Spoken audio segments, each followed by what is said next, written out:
Welcome, everyone. It's CVFM Radio. It's Thursday evening, and we're coming to you live from the Borough. Good evening to my wonderful colleagues. Hello, Martin. How are you this evening? I'm very well, and a happy new year. It's the beginning of a new fantastic year. Oh, yes, it is. It is. And how are you feeling, Glenda? Laughter Yoga Glenda, how are you feeling? I'm feeling amazing. It's a new year. There's loads of potential for the new year. There's loads of good news, and it's all going to be good. And happy New Year to you too, Martin. And I eat some fruit cake, handmade fruit cake to celebrate the new year. I wish you joy, happiness, health above all else. Well, happy Martin, New Year. I don't think you need. Sorry, carry on. I was going to say, I don't think you need any reason to celebrate with cake. You seem quite cake because you're up, cake because you're home, cake because it's whatever. Cake is good. Cake is the meaning of life. I believe that. Man did not exist, or woman either, until cake was invented. You check the Bible, Adam and Eve, here's a piece of cake. Well, listeners, we are actually, and we've actually got 9 listeners watching the CVFM Radio live on Facebook this evening. Thank you so much, everybody, for watching and coming on to CVFM Radio Facebook to actually come and say hello, ask our guest questions, and also as well is give us a thumbs up as well, or the thumbs down if you don't like what we're doing, because we have had that, haven't we, Marty? Yeah, please. Yeah. Just do that, and we'll know we're going down the wrong route. Can I let you? Every listener, we've already got somebody's automatically put the thumbs up for us. So thank you so much for that. And also, listeners, please do note that Martin and I are looking quite similar this evening. We have not had any conversation about what we're going to wear either. I'll just We are Harlequins. It just. Naturally, it's a meeting of minds. It's the start of the year, and Harlequin is out there dancing. So that's what it is. Well, I'm just thinking Harlequins, the rugby team. So who are actually? Oh no! Excuse me. We beat them in the cup final. They cheat. Come on. Well, okay then. Anyway, I've just turned the volume up, everybody, as well. So I'm hoping that everybody can hear this great. If you can't, do let us know. If there's anything that you think, oh, you need to be doing this, just pop it in the feed, because we love all this. It's great feedback. Now, who've we got on the show this evening, Martin? We're still waiting for our guests to come into the green room. So, Martin, who's our first guest this evening? I believe our first guest, because listeners, we are a surprise show. Sometimes the guests turn up, sometimes they don't. Anyway, I believe the first one is Councillor Dennis McCabe, and he's going to be talking to us about the green strategy. Wow, what's that all about? Well, don't forget, Martin, the green strategy, if you go onto Middlesbrough Council's website, they're asking people for their input on this. So it's really important. It's a big consultation tonight. And if you care about the climate, listening to what Dennis is going to be telling us tonight. Definitely. And then who got after that? Yes, who've we got on after that? Well, I think if the schedule is still running according to the last time I saw it, a lady called Kirsty Watkinson, who is from the University of Manchester, and she's coming along to tell us about a project I've been getting involved with, which is in Uganda, of all places. Now, you might wonder, what has this got to do with the community show? But it's actually got a lot to do with what you can do during lockdown on your computer at home. So, that's Kirsty. And then we've got up to Anne. Well, Martin, we've gone after that, and he's just texted me, hence why I've just leaned across. We've got the wonderful Tony Wedlake on from the Teesside Family Foundation. Now, he has just messaged and said, I'm coming on via my mobile and I haven't checked it yet. So fingers crossed we get the wonderful Tony on, because I've actually been asking him now for literally nearly over a year to come onto Yeah, we've the been show. trying So to I'm get hold of him for a thrilled. while, so he's a busy man. Yeah, and we've also got as well, it's 7 o'clock. We've got the wonderful Shazia Garner Noir, director at Near Fitness, and she is well, this week she's been on the TV, and she's also been voted in the Asian Standard of the Northeast most influential of 2020. So I'm I know. So we're going to get Glenda. So who've we gone on after Shazia? So after we're done Shazia, we've got a lady by the name of Lucy Connor. Now, Lucy Connor is the co-founder of a charity called Hope for Hygiene. And I'll let her tell you a wee bit more about that. It's a Middlesbrough charity, and it's got a wee offspring of a wee Billingham route as well. So Fantastic. Nice and local. And also, as well as that, you are going to do a little bit of laughter yoga for me. Has somebody just passed you a cup of tea? Well, who? Me? Yeah. Are you coming through on a laptop or are you coming through on an iPad? I am on a laptop and I have no cup of tea. Okay. It's only because we're losing your... Martin, have you noticed if we're losing a little bit of Glenda? And we're losing the... you sort of free. Yeah, you're freezing. So, my lovely, are you plugged into the internet? I'm not plugged into the internet. I'm in a different room to the internet. Okay, we love these live tours. You need to be plugged into the internet or closer to the internet. So I'm going to remove you from the stream for the moment. I'm going to remove you from the stream and let you go and plug yourself into the internet, my love. Okay. We'll see you in a little while. Oh, we love it. We love you, Glenda. We do. Okay, so Martin, after the wonderful Lucy has been on, we've then got Pip, as we call her, the fantastic mum, and she's actually. She's coming. So pleased, and she's actually going to be coming and talking about access to maternity. And also, as well as that, all the guests this evening, we are going to be asking them how they're coping with lockdown, what kind of things that they're doing to actually make sure that they're coping as well, because this is so important, Martin. It really is it's not good at the moment, is it? Well, it's interesting. I'll put it that way. You know me, I'm permanently on the optimistic phase. But yeah, it's what I call interesting. It's how people cope, and some people struggle with it.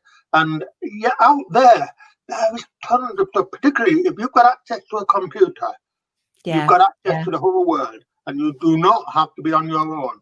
I mean, one of the things, we may be talking about later, you can go on tour in nearly every country in the world. You can go and visit museums. You can go and chat to people. You can learn things. There's so much out there that's just sitting there waiting to be discovered. So we'll have a little chat about that later. Okay, and we're supposed to have Dennis on in a moment.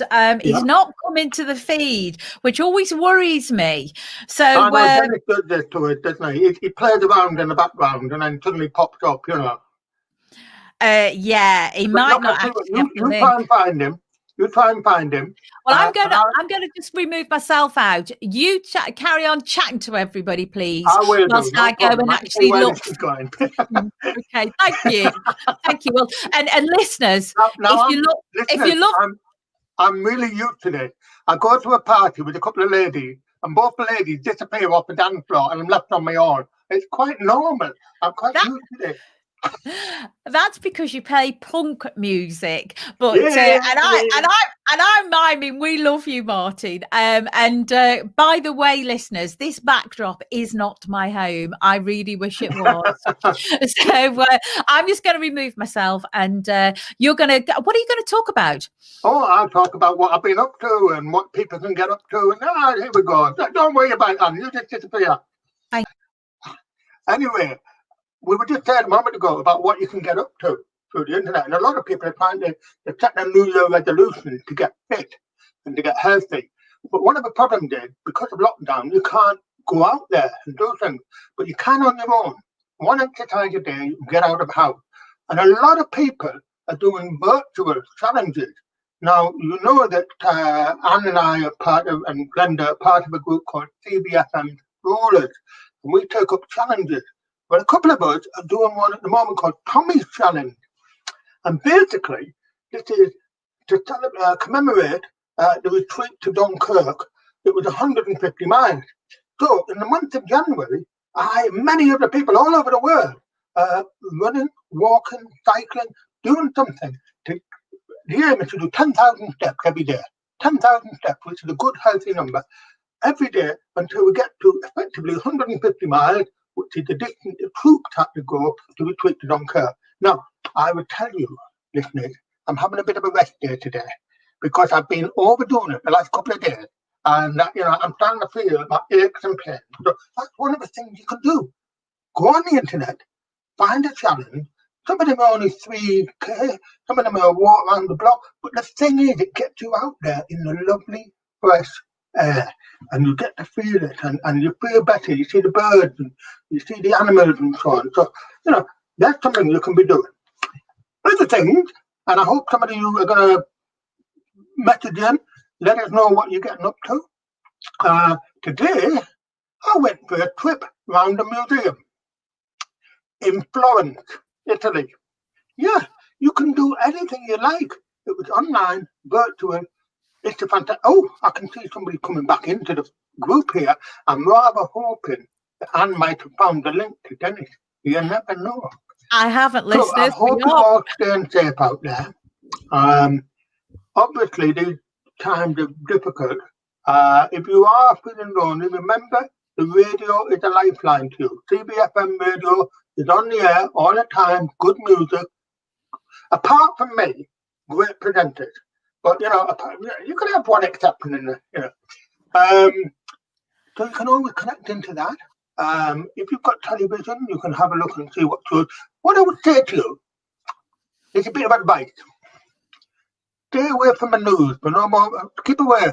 Leave it for about an hour a day. Because the news is so depressing. I mean, not just COVID, but in America, they've decided to storm Congress. Martin, that is, I know you're still talking. I've just muted you. Martin, today, Congress, how terrible was that? You're still there? We may be having problems with connections here. No, we're not. I don't know what listeners are getting, whether they're even getting me. They are. But what I can tell you is that I can only see me on the feed. Anyway. Okay, well, Let Martin. me talk about something else you can do. I'm going to be moving. Well, listeners, what we're going to do is we're just going to remove Martin from the stream, and hopefully he's going to come back in. We're going to add Glenda to this as well. So, Glenda, hello. You're back. You're back. You sound much better. You're much clearer, Glenda. You really are. I've just contacted Dennis, and I'm hoping he's going to be coming on to the show. Fingers crossed, to talk about. I think historically, Dennis has had a problem coming onto this computer every time we've had him on. He really has. He really, really has. It's not the easiest. Yeah. It's look, last week, a couple of weeks ago, we had the wonderful one of our wonderful counsellors, and her hubby got her on. Now, Martin, I'm going to unmute. Martin, you need to unmute your mic. We haven't got Martin. So we're going to, Martin is currently messaging me on a private chat. And I'm actually just going to say to Martin, unmute your mic and mute your microphone.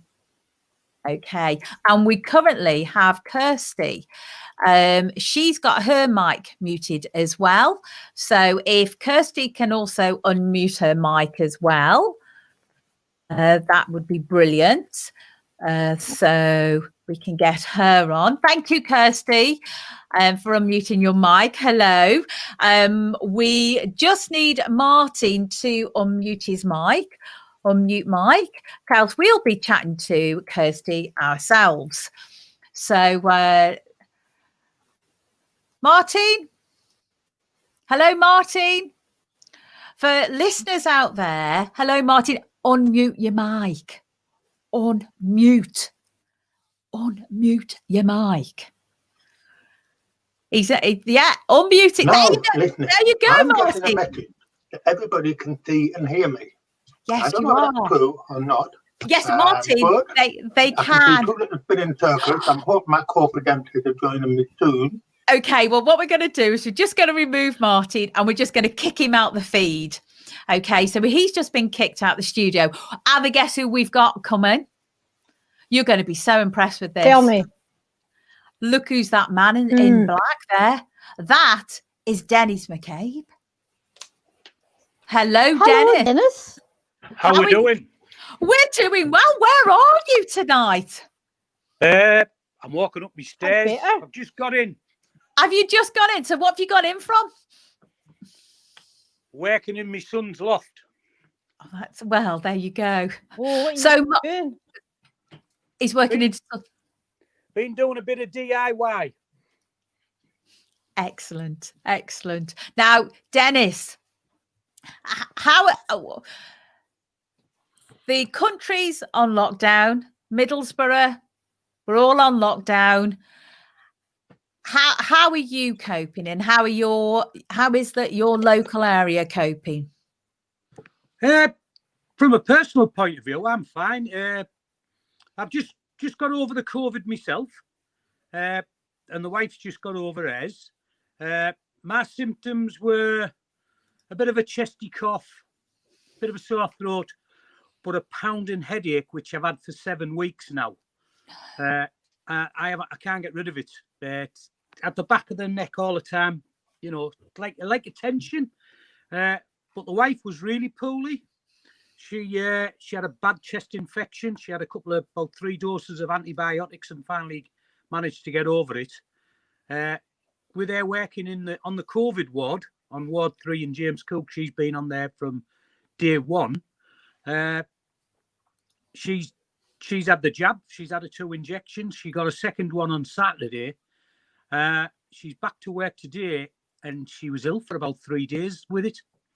So, you know, this miracle injection is it's quite painful, you know.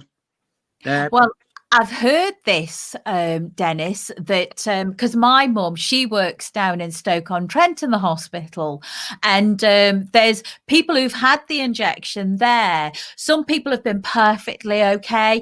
Others have had a really bad arm. You've then had your headaches as well. So I am so pleased that your wife is on the mend, because she's a lovely lady, and she's also one of the community champs litter pickers as well, isn't she? Yeah. She likes to do a little bit and get out there and help as much as you can. But that's us, and we're coping pretty well, you know. From a mental point of view, I'm as mad as a hatter anyhow, so it doesn't really matter, you know. I keep myself entertained. I keep myself busy. I'm quite handy, you know. I've got little projects going on in my garden and in my garage, so I keep myself busy, very active. Same as the wife, but generally around the area, it's very quiet. I'm keeping in touch with a lot of my friends through Skype and what have you, and everybody seems to be okay in the local area. It's very quiet. There's not a lot of people around, but hopefully everybody's okay, and you know, we all work together and help each other. So. And Dennis, this is obviously week 1. The government, and we're hearing things saying that it might continue on after the end of January. What do you think it's going to be like in a couple of weeks? I don't know. Do you know, when we first went into this lockdown, we all went in it together, didn't we? And we were a comradeship. We were there. We're going to beat this. I don't know what's happened with us as a society. We've got a little bit relaxed, and you know, we were people are saying we were fed the wrong information. I think they allowed the schools back too early. I don't think they should have went back, because when the schools went back, you seen the infection rate. This is only my personal opinion, right? I may be right, I may be wrong. People all have different opinions. The infection rates went back up. You've seen it in the universities. It was rife. They're locking themselves in and what have you. It seemed to die down. Then we come to Christmas. Oh, you can have your 5 days. Great. Then we went to 1 day. Now was it 12 days after Christmas? Is it 13 days after Christmas? The infection rates have gone through the roof. So that 1 day has proved wrong, hasn't it? Because the infection rates, now we're heading towards the New Year party time. I think the infection rates, I think we're at this peak, and I think that peak's going to plateau out a little bit for a couple of weeks, and the infection rates are high. I don't it's think frightening. We've seen anything yet. I think it's going to get worse. Sorry, Dennis. Happy New Year, Dennis. Hello, Martin. How are you? I'm very well, thank you. But yeah, I actually think it's going to get worse, because the thing is, January, February is when the pressures come on people's health anyway. We always have people who go down with the flu, with cold. They fall over out there. Every single person I see out there slipping and sliding on ice, and they end up in an A&E casualty, and then, the complications set in. So we have that anyway. This year, we've got COVID on top of it. So I actually think forget the end of January. I think we're going to be locked down. We're going to have issues for the next couple of months. I don't expect to see personally before March, before anything could move. Sorry to be the bearer, but that's a personal view. Yep, you're right, Martin. But you've got to look at what the Chinese are doing now. They've come out of this because... And New Zealand and Australia and just about every country in the world apart from this one. Yeah, because, we've got a lot of civil liberties, and I think people are taking civil liberties, they're just blatantly ignoring the simple request: stay apart, wear a mask, wash your hands. Yeah, that's the thing. You only have to do 3 things and we can beat it, and we can't even do that. And that's what annoys me. I go out for a walk every day, and on that walk, you'll see somebody coming towards you, no mask, rabbiting away like this to somebody who's not 2 meters away, and I cross the road and look at me as if I'm the idiot. Yep, I agree. Yeah. And I'm thinking, hello, no wonder it's spreading, Yeah, I do the same. I take the dog out and I walk around and I see somebody come towards me. I'll step to one side. I always have my little snood on, I'm walking around like a bandit. And I step aside and they like look at you as if there's something wrong with you, and then the simple request: wear a mask in a shop, and you go in a shop and there's people walking around without a mask on. It's just like there was that big thing. I think ultimately none of us really of how bad it's going to get as such, and I think everybody just needs to toe the line and follow simple instructions. Yeah, well, I think that part of the issue, and with the fact that we saw government ministers not abiding by it, and that just completely blew people's commitment and faith. We're all in it together, but Dominic can travel the length of the country and get away with it. Hello, we're not all in it together. I think that was the crucial point when it all fell apart. Yeah. And what they should have done is made an example of that man. Well, now we've seen this minister, haven't we? Yeah. Yeah, there was a Scottish minister, wasn't there, who did similar thing. Yeah, and she was infected with it as well. I think she's now been charged, hasn't she? Yeah, and rightly so, Well, you've just seen that one in that Love Island starter or personality, that girl. She just in Barbados, her and her boyfriend was infected. They decided they were going to leave. And he's still in jail, and she's been fined £5,000 or $5,000. And the other thing I don't understand, I keep hearing people who are travelling out of the country and travelling back in. Hello, we're an island. There's a fortress round us. Check everybody. There was a wonderful one the other day when they asked Michael Gove how many tests were carried out at airports, and he said he didn't know. And the reason he didn't know, it came back next day, none. They don't do testing at the airport. What? If you're trying to defend your home, you check somebody coming over your doorstep. Sorry, I don't want you over the doorstep. can you have a temperature check? You know, Yeah. and we don't do it for the country, and millions of people are going in and out. No wonder it's going wrong. Thousands, yeah. It's a crazy world, isn't it? It's just, I don't know. I don't know what is the answer. No matter what you do, you're gonna get people complaining. There's no right and wrong answer, is there? So I think what you've got to do is just look after yourself. You know the basic rules, the three basic rules, and if you can't follow them, there's something sadly wrong with you. And that's exactly what it is. Yeah, we could talk about this forever, couldn't we? You know what I mean? We could. We could talk about this till it's over.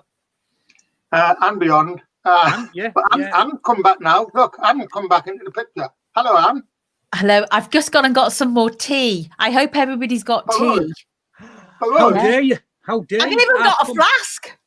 I've come straight in. Yeah, shocking. Well, when the show started, my kettle was boiling, and I thought, oh my goodness, I'm gonna have to switch that off. See, you've got to have a drink. Now, Dennis, the green strategy. Tell us a little bit about that, because Middlesbrough Council, if you go onto their Facebook page, they're encouraging all the residents to get involved and basically read the strategy and complete the survey. So tell us a little bit about it, please. Right.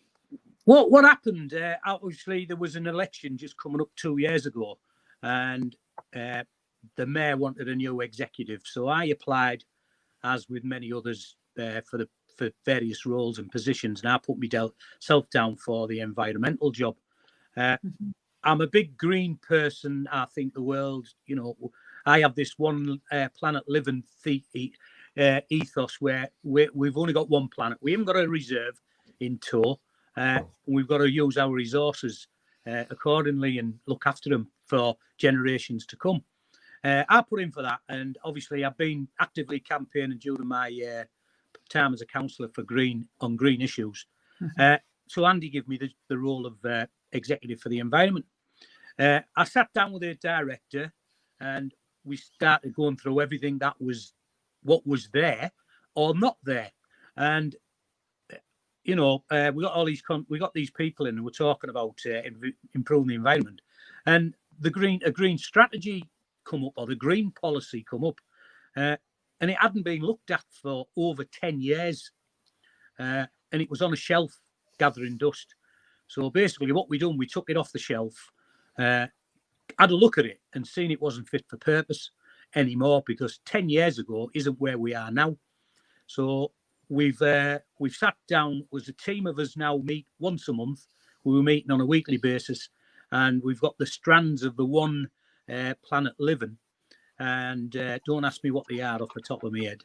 And we've dedicated all the departments, all the heads of services, a strand apiece to come up with saving energy and making the environment, Middlesbrough Council, a greener place. Now, within that will spread into all our partners, such as 13 and the transport people, any businesses we deal with, any contractors or anybody we buy stuff off. So we're trying to turn everything much as possible into that green element to saving energy and reducing our carbon footprint. And in that, we've put the consultation out to the residents, which is online, and we want feedback from them, because we're coming up with ideas. There's people out there probably got, as we all say, more brains on the job, the better. And what we'll do, we'll coordinate all that and bring it in, and then we can start working on a green strategy. Fantastic. I was intrigued, Dennis. I was intrigued to you say there that the strategy hadn't been looked at for 10 years, because there was a strategy, I think I'm right in saying, from 2005 to 2010. And then things have got worse, if you look at the figures since then. We were actually getting better. So what happened in the interim? Why was nobody, because it's a government directive for council to actually address CO2 emissions. So what happened? Did everybody just stop doing anything? Basically, yes. It was just put on a shelf. I think we could blame austerity measures, because it was a little bit of, to put something into it, you'll get a big benefit, and it is a bit of a cost. And I think what's happened, I'm not going to blame anybody for whatever it did, previous administrations or anything like that, but it wasn't looked at. I don't know why, and nobody knows the reason why. And some of the people who were there no longer work for the council as employees. They've left or retired, so you can't get a definitive answer as such. But it wasn't there. It wasn't worked on. I mean, I've looked at the strategy, and it's a clear document. I mean, it's got some incredibly ambitious plans. Net carbon neutral for the council by 2029, and net carbon neutral for the town 10 years later. I mean, they're actually the same strategies that were laid down in 2005 strategy. And that between 2005-10, the CO2 emissions per capita actually went down. They went down about 5 tons, but in the period between 2010 and now, they've gone up 8. So we're actually back in the same position we were in 2005, if not worse. So, how are you going to achieve these ambitions? One of the strands is the fleet. We're going to go with more efficient vehicles. We're looking at electric wagons, and all our fleet is going to be electric. Does that mean the fleet to be silent? Yeah. The bin men will be quiet. The bin men will be silent in the morning. Oh, yes. Yeah. Yeah, we're looking at that, and obviously we're going to have charging stations around the town so people can use them. So we're going to try and reduce that. We're going to obviously we've got our green planting of the trees that's going on. I know. That's ongoing, so that's quite ambitious. So there's a lot of trees. I mean, one of Dennis, sorry about that. Martin, are you okay? Because I know we've got problems with Martin at the moment. Let's see if we can get him back on. Martin, are you there? I'm here. Great. What were you saying about the trees? Well, electric charging point, Dennis. Back in 2005, the town only had 6. I think there were about 45 charging points around the town now. But how much are they used? Are they just a symbol, or are they actually being effective? Well, it's the rollout of these hybrid cars, isn't it, in electric cars? I think one of the biggest problems from a personal point of view is the cost of these cars, because they are a lot of money. To get a new one, you're talking, it's a lot of money. I agree, Dennis. I considered one when I changed my car this year, and in the end, I fully admit, I said no. It just wasn't a viable proposition. It just didn't make any sense. Yeah. So I think you're not going to see any progress on that until the cost come down. Yeah, well, that's the development of the battery as well. So hopefully, Tesla's going to be building a plant in the UK. We're in for it, and up in Blythe, they're up for the building of this plant. Now, they're the specialists in electric cars, or batteries for electric cars. Hopefully, there's more development coming on, and you just look at what your mobile phone was when they first come out. They were like a brick. Now I'm using this. I've got an iPhone now, and I've got like a decent battery on it, and it's after, it's a fifth of the size. So, in maybe 5 years' time, 10 years' time, car batteries will be a lot more effective. The roads, will be better. It's ongoing. You won't make great changes overnight. It's a slow process. It's like the planting of the trees. We're planting all these trees. We're planting what we call semi-mature trees. They're about 3 or 4 years old, 5 years old, but they're only 6-7 feet tall. Before they get into full maturity, you're talking 20 years time. And the 5,000 whips we're planting, they're only what, 18 inches high. Yeah. So you're talking 20 years before them trees come into fruition. And I did see, Dennis, the other day, there was a bit of vandalism in the Tollby area. The vandalism, Dennis. Yeah. Well, I just don't know what is the answer to that. We're trying to make the place a better place to live. a cleaner place to live. You know, there's nothing better than walking down, you know, with all the birds singing and the, you know, etc. down avenue of trees and stuff like that. And kids think it's fun just to go along and snap them and vandalize them. It's, you know, last year we lost 25% of the trees we planted last year through to vandalism. 25%.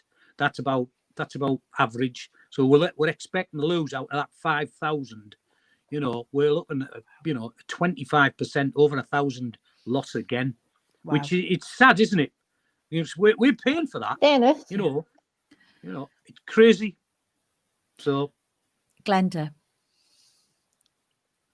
I was about to say, is that vandalism? Hello. Yeah, we can hear you, Glenda. Hello? Yeah. I can hear All right. you. I was about to say, is that vandalism? Is it school-age children or is it? I think Glenda's saying, is the vandalism school age or is it older people? Well, I don't like to point the finger, but I think it's young teenagers, you know, school kids. Obviously, it's antisocial behaviour. So, as well as planting the trees and looking at the green strategy, then is there any way of going into the schools and doing any sort of education? Well, that's part of it. That's what's going to come in as part of the one of the strands of the green strategy. We're going to be taking it into the schools, and we have had a few schools wanted some of the trees to be planted within the grounds of the schools. And as you know, all the schools have got fences up, so they've got a very good chance of taking. And then the kids take ownership of them, and they'll respect and they'll see them trees grow. And then, you know, on school days, sports days, when we get back to normality, whenever that is, the mums and dads and the kids can say, "Oh, I planted that tree there. Look, I did that." You know, so it from small acorns, mighty oaks grow, don't they? So, that's very good, Dennis. Is that your thought? Is that an original from you? Well, it's just I'm old enough to know, Martin. So, well, just, you know, that's where we've got to do. We've got to start planting them seeds now for the kids to take on for the generations to come. Because, you know, I'm at the wrong side of my life. You know, I'm 42 now, believe it or not. We need these kids to bring this forward. And there's some good kids out there, by the way. I'm not going to point the finger at everybody, but there's always that small percentage who always will cause trouble. You know, I'm looking back at my youth, and I can't remember ever doing anything like that. You know, I used to go down the beck and build a dam, swing on a tarzy, stuff like that. Go beck jumping, but I never thought of like pulling trees down or anything like that. I don't know what it is with this mindset. I don't know with these kids. It's strange. Dennis. The That's green. my son's name. That's your Sunday name, Dennis. Yeah. Green strategy. How can people get involved with it? And they've got till the 15th of January to get involved. So how can people get involved with it? Well, go on the Middlesbrough website. Take part. Get in touch with your local councillor. Obviously, you can get in touch with me. If they get in touch with you, you can always pass my number on. Join a voluntary group. You know, join the community champs. We're online. We're always, you know, when we come out of this lockdown, we will be starting to get afresh this year. We've got lots of trees to plant still, so I've just put an order in for another 200. So if anybody wants to volunteer after this little mini lockdown is over, you're there, you know. So, well, Dennis, thank you so much for coming on this evening, and we look forward to getting you back on again pretty soon. And thank you. And the technology, you were great with it. It's easy, isn't it? You know, it's child's play, isn't it? I've got my grandson in the background here. He just presses all the buttons. That's what you need. Well, take care, my lovely, and we'll see you soon. Take care, Dennis. See you guys. See you, Martin. See you Bye. guys. Bye. Well, there you go, Dennis McCaid, Councillor Dennis McCaid. And if you want to get involved in the green strategy, I just really go. Sorry? if you want to get involved in the green strategy, you've got till the 15th of January. Get yourself onto Middlesbrough Council's website or go onto their Facebook page, Middlesbrough Council, and you'll be able to find the link and all the information. Now, we're actually going to be leaving this section now to Martine's guest. Martine has a rather lovely young lady that is sitting in the green room very, very patiently. She's sitting in the green room, isn't she, Martine? I sincerely hope so. I can't see her yet, but yes, there we are. Hello, Kirsty. Okay. Well, I'm going to let you go, Martine, and let you carry on and chat to your heart's content. Take care. Very kind of you, Anne. That's very kind of you. Good evening, Kirsty. Hello, how are you? Right, okay. So let's explain. Kirsty is a PhD researcher at the University of Manchester in the geography department. And listeners, you're probably wondering what this is leading to. Okay, well, Kirsty and I met through a project which Kirsty is leading on, which is mapping Uganda. So, Kirsty, why do you need to map Uganda? Yes, very good question. So Uganda, it's a country in the east of Africa. Yeah, east of Africa. I was about to get it wrong and thought that's terrible for a geographer. So it's a country in the east of Africa. You are a PhD student in geography, aren't you? Yeah. I just want to clarify that. It's in my head then. It's a big place, isn't it? Yes. Yeah, so it's a country in Eastern Africa, and particularly before Britain. So Britain was a colonial. Britain took over and colonized, and before that, it was all kind of broken up, and it was all different places. And then we kind of all forced it into one country once we'd colonized and created Uganda. And then since we've left, there's been a range of people in charge. And so it's a bit strange because it's a mishmash of old areas. But the big problem is, especially in the north of the country, is there aren't any maps of Uganda, of northern Uganda. So the most recent ones, we did some surveys in the 50s, Britain. And so they're the kind of most up-to-date maps that we have of Uganda, which are then used to plan for. And this causes a problem, doesn't it? Because what happened, listeners, was that there was a civil war in Uganda, and it lasted about 10 years, more, I think. And lots of people, as happened in wars these days, got injured, maimed, landmines, etc., mutilation. But the problem is, to try and get help to those people, when you have no maps, you have no idea where the people are, you don't know where they're living. Can you imagine if you're trying to deal with COVID now and you had no idea where the towns were, where the vaccination were needed, etc.? That's exactly the situation in Uganda, isn't it, Kirsty? It is, yeah. Particularly in the north. So that was really hard hit by the Civil War. It was called the Lord's Resistance Army. They came in and they did lots of punishment amputations. So if people would ride their bikes, they would chop their legs off to say, you're not allowed to ride a bike. So we've got so lots of people, they've lost limbs. And there's no clinics. There were no clinics to help these people. And often they were seen as being cursed or things like that. So then they're kind of hidden away. And so they can't access any help.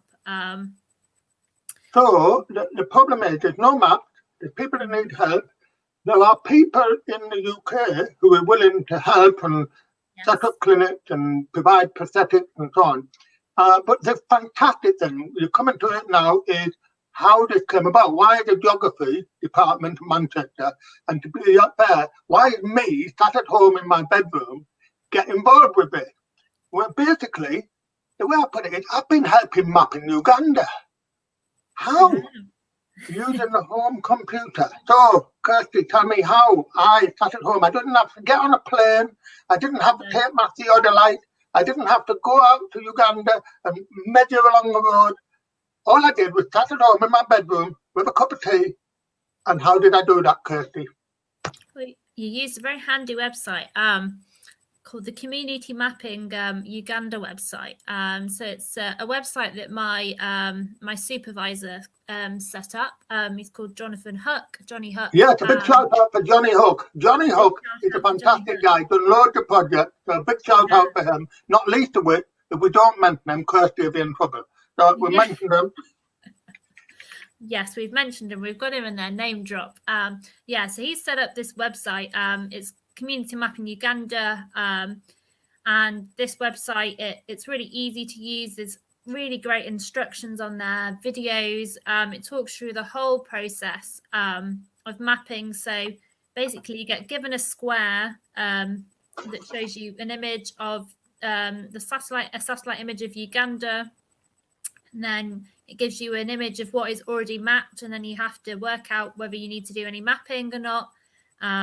And then if you do need to do mapping, you can you then start mapping, and then you go onto a website you might have heard of, probably maybe not, called OpenStreetMap, which is a free map of the world. Fantastic resort.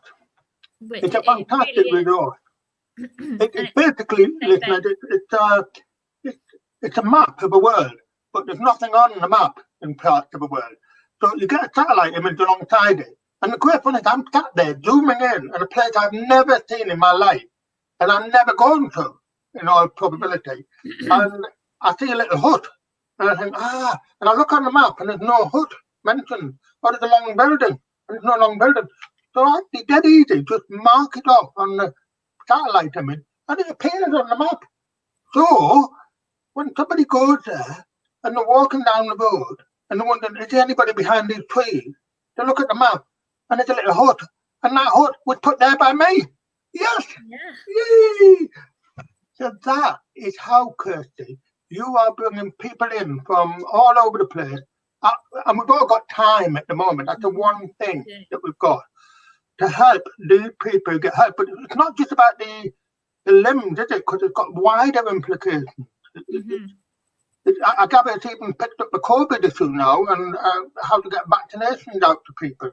So Johnny's been working in Kenya as well. So Kibera, which is it's a really big slum in Kenya near the capital, and he's been doing some work there to try and help understand how COVID's kind of moving through the slum and who's got COVID and who hasn't. So it's really important at the moment that we get this data so we can help people when they really, really need it. Because I think about COVID, it's across the world. I mean, I was looking today that compared to the UK, they've only had officially 270 odd deaths in Uganda due to COVID. But this is the problem. They don't actually know where the people are. They don't know who's got it. They don't know where they are, etc. So this whole mapping, done from our bedroom, listeners, this is the thing I'm going to appeal to you here. You can sit there playing Game of Thrones for the next 24 weeks and you'll still lose, okay? You'll still lose. But if you just spend 5 minutes clicking onto University of Manchester, onto this project site, and taking part in it, you'll have fun because, hey, I keep discovering tracks that lead to places and it's fantastic. And I'm wondering, what is in that building? And you're creating a map which will actually have a physical result for somebody out in Uganda. They might end up with a limb fitted, they might get medical help, they might get vaccination, whatever. But, it's a great project. I think fantastic, Kirsty. I mean, celebrate everybody involved with it. It's fantastic. So, how long did this project go on for? I think, so it's quite a well-established project now. I think Johnny hopes that it will carry on and just grow and grow and grow. Hopefully, So, and it's to develop. I think they're hoping to try and get a bit more investment, so they can get some more money to provide even more limbs. Because the money for this is coming from like Medical Research Council, overseas grants, etc., that sort of thing. So it's money that would have been available for that. It's not money that's been taken out of pot over here. Because I know people always get up and think about that, but this is something, and it has benefits across the world. Because I mean, my head is like going, is there any other part of the world that's not mapped? I want to go and visit, Siberia or somewhere. I want to go and see somewhere that hasn't been mapped. And and you just sit there at home with your cup of tea or your coffee or whatever, and you're mapping this thing. And it was a short time. It's hard to picture, I think, that there are parts of the world that are not mapped. Mm. I think when I started doing this project, because I'm a historian as well, I thought, I've got to find out what the maps are of Uganda, and I found one from 1850. And it didn't have a lot on it, but so it's fantastic. But I see Aaron's come back in here. The Harlequin has come back, Kirsty. She's wearing a Harlequin thing. Lovely, a lovely top. Thank you, Kirsty. Absolutely fascinating. What about mine? Oh, and now, of course. Oh, We're lovely. matching. I know, I feel a bit dressed down. Oh, don't worry. This is also going out onto the airways as well. So 104.5 FM is going out in the whole of Middlesbrough and its surrounding areas. So people will also be able to listen to this. They don't need to come onto Facebook just to see it. But if people want to listen and also watch again, you can just come along to our Facebook page and you can actually see it. Now, Kirsty, are you going to be coming back? Because there's quite a few projects, isn't there, Martin, that you're working with different people? Well, the other thing that Kirsty and I have got involved with is Kirsty's heavily involved with artificial intelligence. And that would probably be a useful one to talk about, because basically we were playing around the other day because Kirsty's developing a project that allows computers to draw the maps rather than relying on people, which obviously makes it quicker, but it needs the input of people again to help the computer work. So maybe we can, Kirsty, do you fancy coming back and talking a bit more in detail about that? Because I think you're currently carrying out research into that, and it'll be a few months before that's ready. I'm really happy to come back and talk.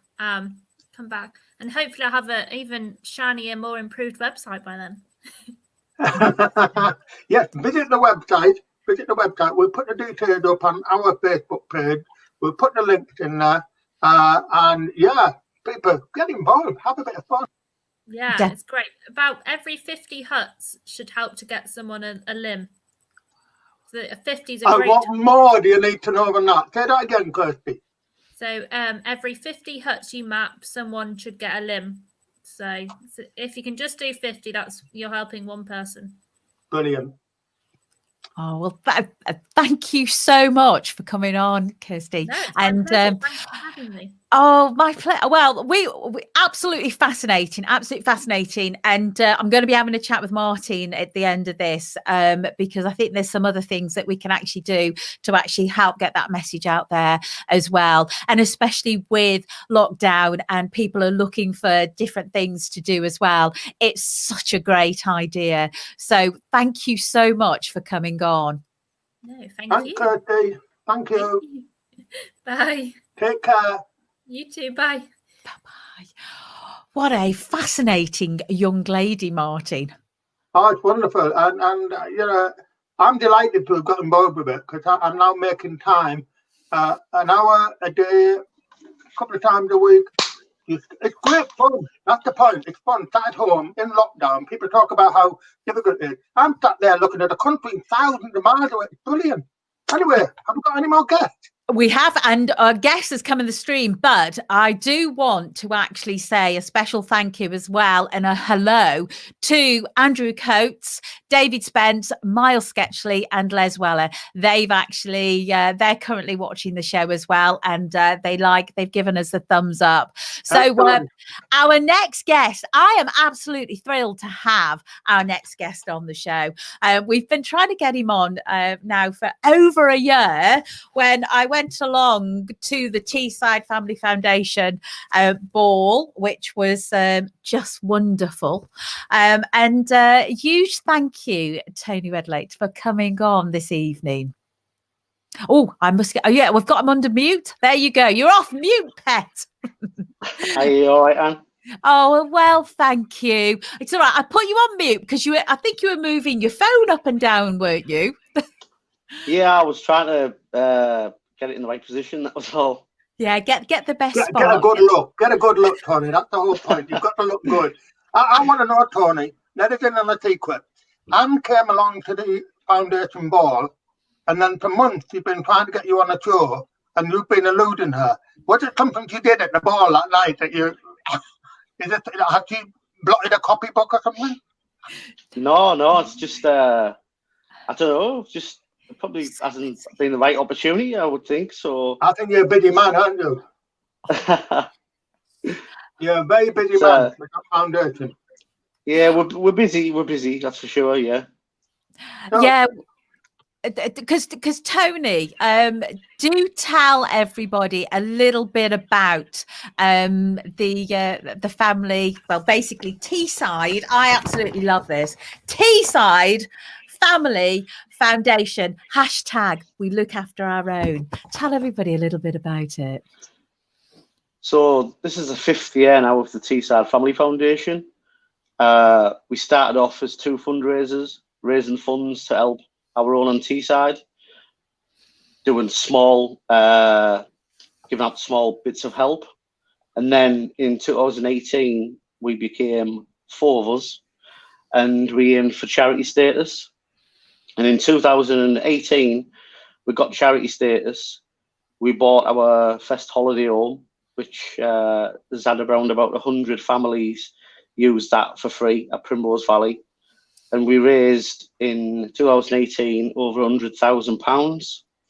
In 2019, we agreed to fund a £40,000 sensory facility in Kirkleatham. So within 2 years, we've gone from helping people with bits of help here, £50 there, £100 there, £1,000 a year, to a £40,000 project. And we raised again over £100,000 in 2019. Tony, can you just tell everybody about that sensory project? Because that is really, really special, isn't it? Yeah, so we did a project called Teesside Family Active. We worked with Everyone Active to give children in the 6 weeks holidays of 2019 a chance to do various activities. So it was sensory room, there was the play world, ability biking, foot golf, family swimming. And during that time at the sensory room, I got speaking to a parent from Kirkleatham All School who said that they brought their children to this sensory facility because the one at their school wasn't adequate, and that a number of children would use this facility. So I thought I'd go along and have a look. So I went along and went to a room that was virtually derelict. Met this group that was called Kirch's Friends. That was a charity set up by the parents of Kirkleatham School to raise funds to get this facility into a better shape. They'd raised £1,000, I think, in 6 months. And then I met the head and went around the school, and I was blown away by the school. And she said that it would be the saddest day of her working life if she retired and this room wasn't fit for purpose. So I was blown away. I went away, spoke to the trustees and said, look, this is what it is. And there would be around about 150 children a day who use this. In 1 year, around about 20,000 children with special educational needs. And over 10 years, you're looking at, in excess of 200,000 children would use this. It's not only educational, but it's therapeutic. So we agreed we were going to donate £10,000. We were going to go back and we were going to surprise them. So I asked for another visit where I would bring the trustees with me and we would speak to the school. When we were going there, we thought to ourselves, if we donate £10,000, it might take another 10 years for the school to get the other 30,000. So we thought, you know what? Let's just do it. We've got our ball coming up. We've got the Great North Run coming up. Let's just do the whole project. We already had the funds there. We could just ring fence, and then what we raised for the rest of the year, would help us moving forward if needed be. So we went to the school and we surprised the school and the KHS Friends, and there was lots of tears, and we agreed that we would do it in the Easter holidays of 2020. Obviously, COVID came along and scuppered the plans. This room was meticulously put together by the teachers and the parents of Keish's friends to meet the needs of every single child in that school. And then it was completed on around about October, but we went in December the 3rd for the grand opening, social distance. And the head, Karen, was that blown away. She decided that she would retire. So she retired. So what we did is we invited Karen to come back and open the room. So That's wonderful. Karen came and opened the room, and we went in. Honestly, we were absolutely blown away. It was all set up. There was a scene of the sea with the fish swimming, and the floor was all sort of submerged, and the room was blue with all the lights and the sound of the sea. And the children would have felt like they were in the sea. There's also a magic carpet projection facility which can project the sea on the floor as well, and you can put white plastic down and water, and the children can actually think they're in the sea with all the fish. That's the level that this has gone to, from a derelict room with a couple of lights to something that can make the children think that they're in the middle of Lapland, and you can have Santa in the corner, and you could have real snow on the floor if need be. And the facility now is life-changing. It really is life-changing for them children. And for the teachers, it just gives them an all new, different dimension to be able to teach in at school. So we just done a Zoom today to organise a press release, and it's without doubt the proudest achievement to date for our charity. For just a handful of people who work for a living, who do this in the spare time, to be able to create something like this that'll maybe even outlive some of us, it's just mind blowing, to be fair. But we couldn't do it without, the sensory facility was part funded.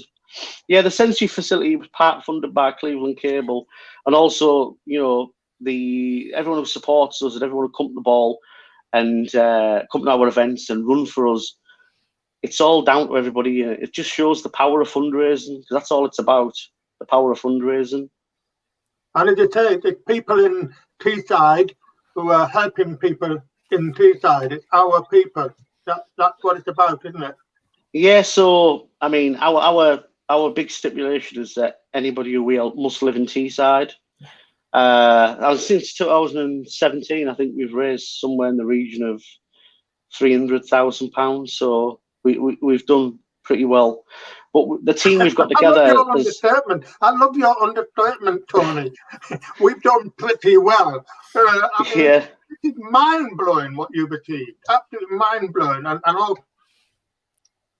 The team's been carefully. Just a minute. I'm going to mute you, Martin. Carry on, Tony. The team's obviously been carefully put together. We've got Michael, who looks after the governance and makes sure that everything's perfect with the charity commission, and keeps us absolutely bang on. And we have solicitors, and we have insurance companies, and we have accountants who support us for free. And Brad, one of our trustees, owns a company called Yellow Box Marketing, so he builds the website and he looks after our social media, and he does all that for free. His staff work with us for free. Michael, one of his admin staff, work with us for free. All our trustees, obviously, we all do this voluntary.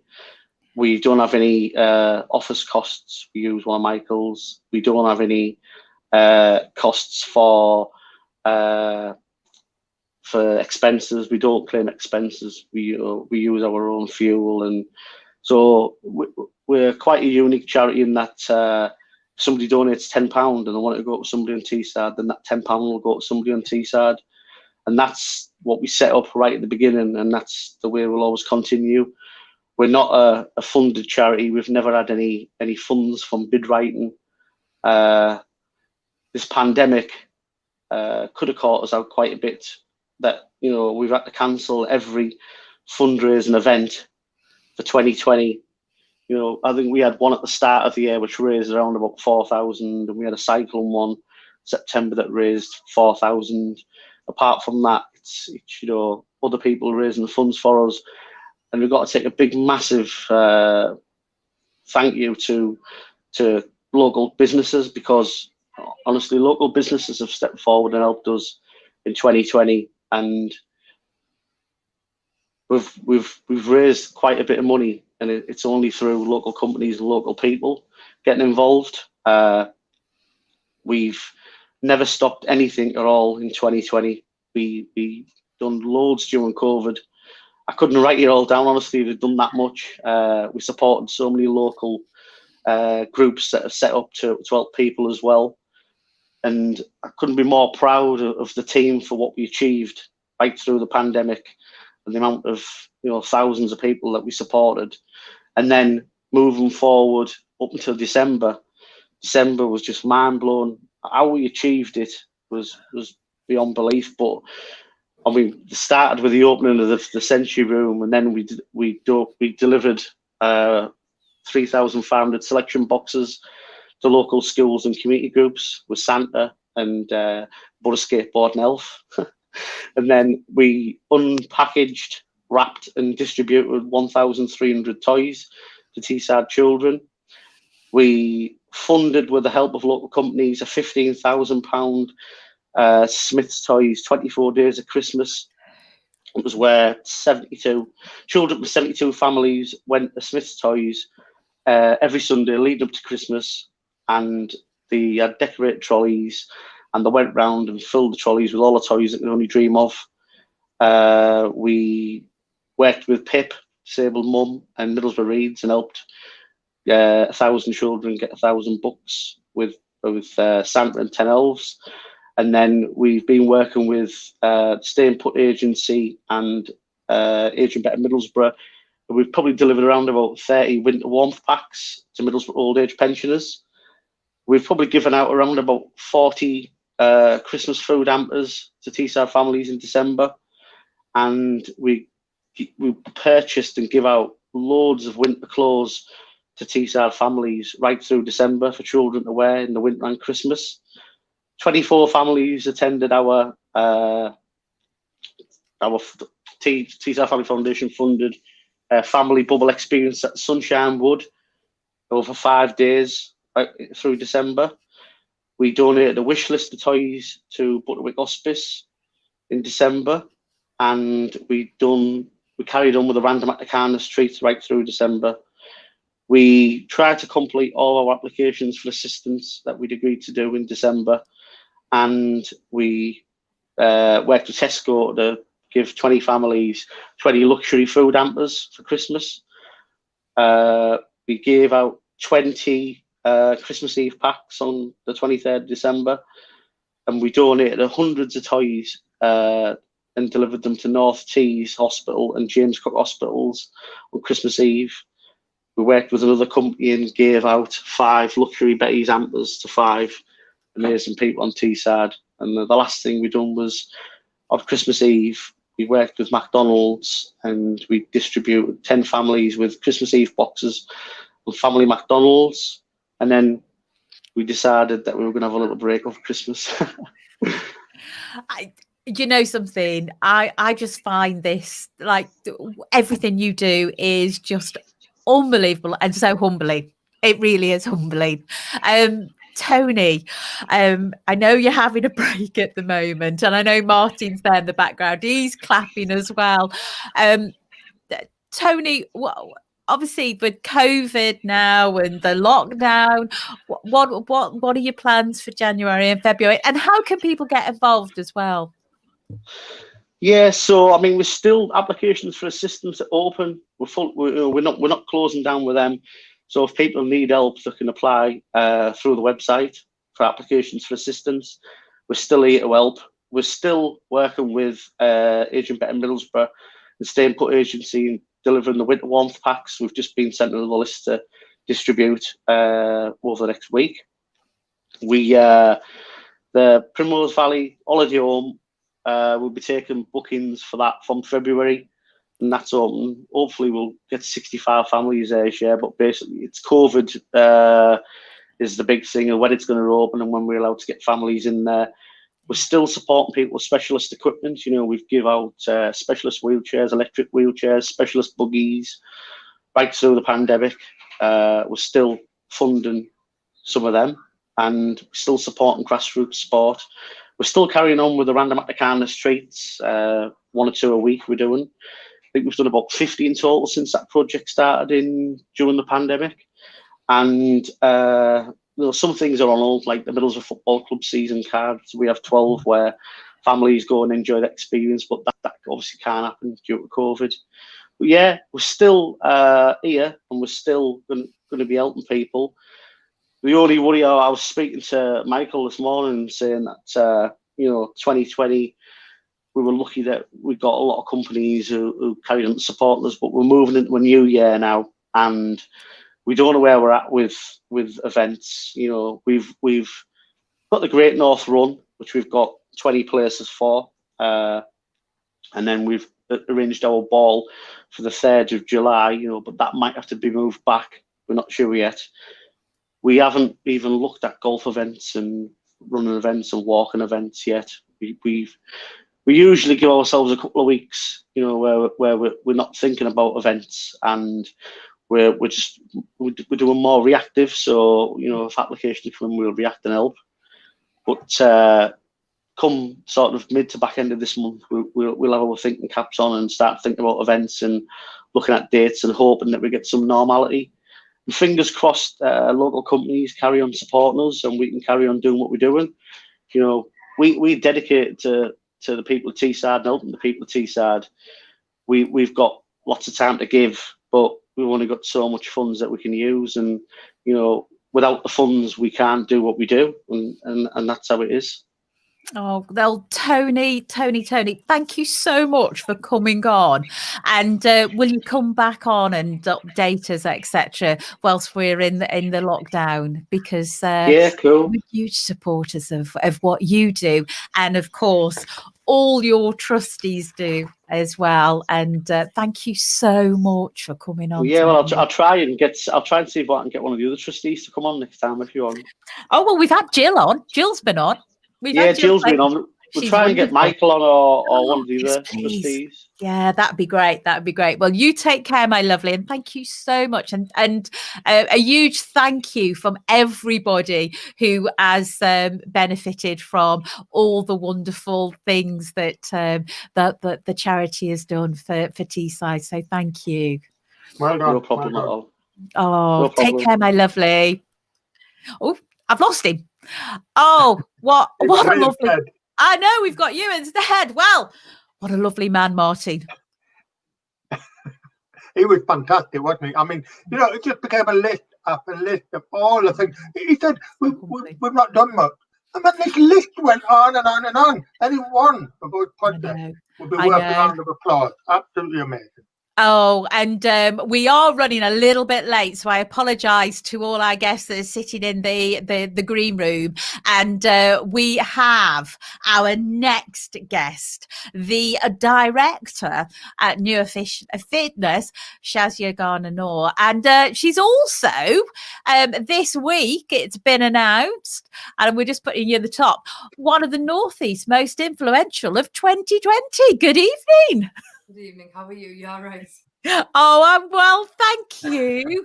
And congratulations on the Northeast, one of the Northeast most influential people. How did that come about? Do you know what? I didn't even realise. I got a text of Shada today, you know, Shada Khan. Yeah. She said, well done. And I'm thinking, what is this? So I'm not really sure, to be honest, but I was so humbled because, like, I love what I do. My work is my biggest passion, and fitness is something that, you know, it's just something I truly love, and helping others, and mental health is something that's very close to my heart. So to be recognised for that was really humbling. So I was a bit like, oh, I couldn't believe it. Well done. It was really, really humbling. So yeah, it really made my day, especially because, you know, the circumstances at the moment and everything's closed and, you know, I can't open, and I was feeling a bit low. So It was so nice. Yeah, so really appreciated for whoever And me. And during lockdown, the first lockdown, you basically, I'm just going to bring Glenda into the stream as well. But during the first lockdown, you went online, didn't you? Yeah, that was very challenging because we've Yeah. never done anything online previously. And I think there was a lot of other challenges that we had because a lot of the women that we work with, you know, they didn't have internet access. They, you know, they speak different languages. So obviously getting them online was quite difficult. So we had to go through loads of different options to find one that would be, you know, the most suitable for them. But it's been really interesting. I'm a people person, so I love to see people. I love to have a laugh with the women, and you know, for me, that's part of, you know, the beauty of what I do is because I get to interact with so many wonderful, wonderful people. But going online, it wasn't as bad as I thought it would be. We decided eventually on the Facebook Live. I think you were on that as well, weren't you? Yeah. Yeah. Yeah, I think it's brilliant. I absolutely love it. It comes into my feed, and you've got because it isn't. It's obviously you've got a whole load of ladies doing it, haven't you? Oh, yeah. And it's just wonderful that you can actually go and do, you know, the fitness, etc., and also add something into the feed and feel as though you're like part of a group of people. Oh God, yeah, it's so lovely. I mean, even though sometimes, you know, especially when I'm teaching on Facebook, it's really funny because, you know, if you're talking to yourself in a sense. It's a bit like this show. How it feels. So I'm going on and on and on. I'm thinking, oh my God, they're going to think I'm so silly. But I think you just continue. And sometimes, like when I play it back, I laugh and I cringe at myself, thinking, I can't believe I said that. But it's just, you know, then when you get the comments coming up, oh, you know, that was really good. And, you know, we joined it. And that just makes you feel like, oh, you know what, it was so worth it. But we are trying to, inshallah, get the women on Zoom this time. I just feel it's just so much more interactive when they can speak back to me. So fingers crossed, hopefully we can overcome that barrier, hopefully. And you'll be able to see the ladies as well on Zoom, and you'll be able to see and also guide them if they're not doing it right as well. Yeah. I think, you know, that's one of the concerns that you have as a fitness coach. So a lot of the stuff that we do, and our amazing instructors, that, you know, we make sure that we, you know, go through everything with them, because and I think the good thing is when you teach people, you know, in reality, you tend to know that if you're going to go on a plank, this is automatically going to happen. And if you're going to do a push-up, this is automatically what someone's going to do. So you've got a habit of, you know, correcting people. So you subconsciously just do that when you teach online. But seeing somebody, there's a big difference. Because obviously, you know, they might be doing something different, and it just makes such a difference when you could see somebody and guide them more. It's just so much better. But I miss seeing them all. And yeah, and I was going to say, because your ladies, because I've been to Near Fitness and I just love everything you do there. And because when I was there last, it was an award ceremony for the ladies that had done, so many different activities. Tell the listeners a little bit about that, because it's so inspiring what you're doing. I absolutely loved that contract that we did. It was something very new because, you know, when we initially set up New Fitness a couple of years ago, 8 years now, it was just predominantly fitness. But over the years, you know, alhamdulillah, we've been blessed and we've been able to get involved in different projects. However, not having our own centre used to really hinder us. But we were, thanks to Sabrina, my landlord, bless her, she helped me get this centre. And then, you know, suddenly you have your own base. Yeah. And when you have your own base, you're able to do a lot more. And over the years, you know, when you think to yourself, oh, you know, so-and-so has come in, they've got fit, they've got active, and they're very, you know, motivated now, they want to go further, but I don't know how to help them. I don't know what I can do to help them. So everything sort of happened at the same time. We ended up getting the building at the same time as getting, I got in contact with Priya, who put me in contact with Steps Forward Tees Valley. And there was a lady, the manager at the time, Helen. What an amazing, amazing human being. And we met up, and straight away, you know, when you just meet somebody as passionate as you and somebody who really wants to make a difference. And I really think that really helps you to be able to create something so big. So she sort of understood the concept I was talking about. And what we did is we decided to pilot something new. And the pilot was empowerment and employability. and physical activity combined together. So the objective was to get the women through biofitness. And then what we did is we did some mental health work with them. So we sort of spoke to them about mental health, because a lot of the women that we work with have very low self-esteem. They're not aware of mental health, their own mental health, because the topic mental health is quite taboo in the BME community. So a lot of them are suffering in silence, and they've got nobody to talk to. And once we sort of overcame that, and the women started speaking, and honest to God, the stories that come out of there, they just broke my heart. And some of these women, they were so strong and suffering, and to be able to help them was just amazing for us. And then what we did is we introduced IT to them, and it was so good, because they were like, "Oh, we didn't know we could shop online." And I was like, "Please don't go do that at home straight away, because your husbands are going to kill me." So we taught them how to go online. We taught them about social media, Facebook, WhatsApp, even texting. And then we went on to talk to them about employability and write a CV. And some of these women did not even realize there was no self-praise for themselves. They didn't think that they had anything, any good qualities. And when you started saying to them, "Well, okay, let's make this CV. And well, you do this really well." "Oh, I just thought it was just something I just did." And you're like, "No, that's amazing." And they were like, "What do you think?" So they'd think that they'd have nothing to put on this CV, and then they'd have this long CV. And they had so many skills, and it was just so heartwarming. And I'll share one particular story with you. There was one lady who came on, and she was very low in herself. And when she came to us, she was at a point that she couldn't get out of bed. And the mental health course really helped her. And then she learned how to do, how to go online, etc. And then one day she texts me, and she goes to me, "I've just been to Nottingham to see my mum." And I went, "All right." She goes, "And my mum nearly got the shock of her life, because I turned up on my own." And I went, "Really?" And she went, "Because now I know how to use things, and I know how to actually input things. And, I actually followed the TomTom because you explained it to me." And she was so proud of herself, and we were so proud of her. And it just goes to show something that you may not think is big can be so big for somebody. So, yeah, really, really proud of all of them on that group. It was probably one of the best projects that we've ever done. Definitely.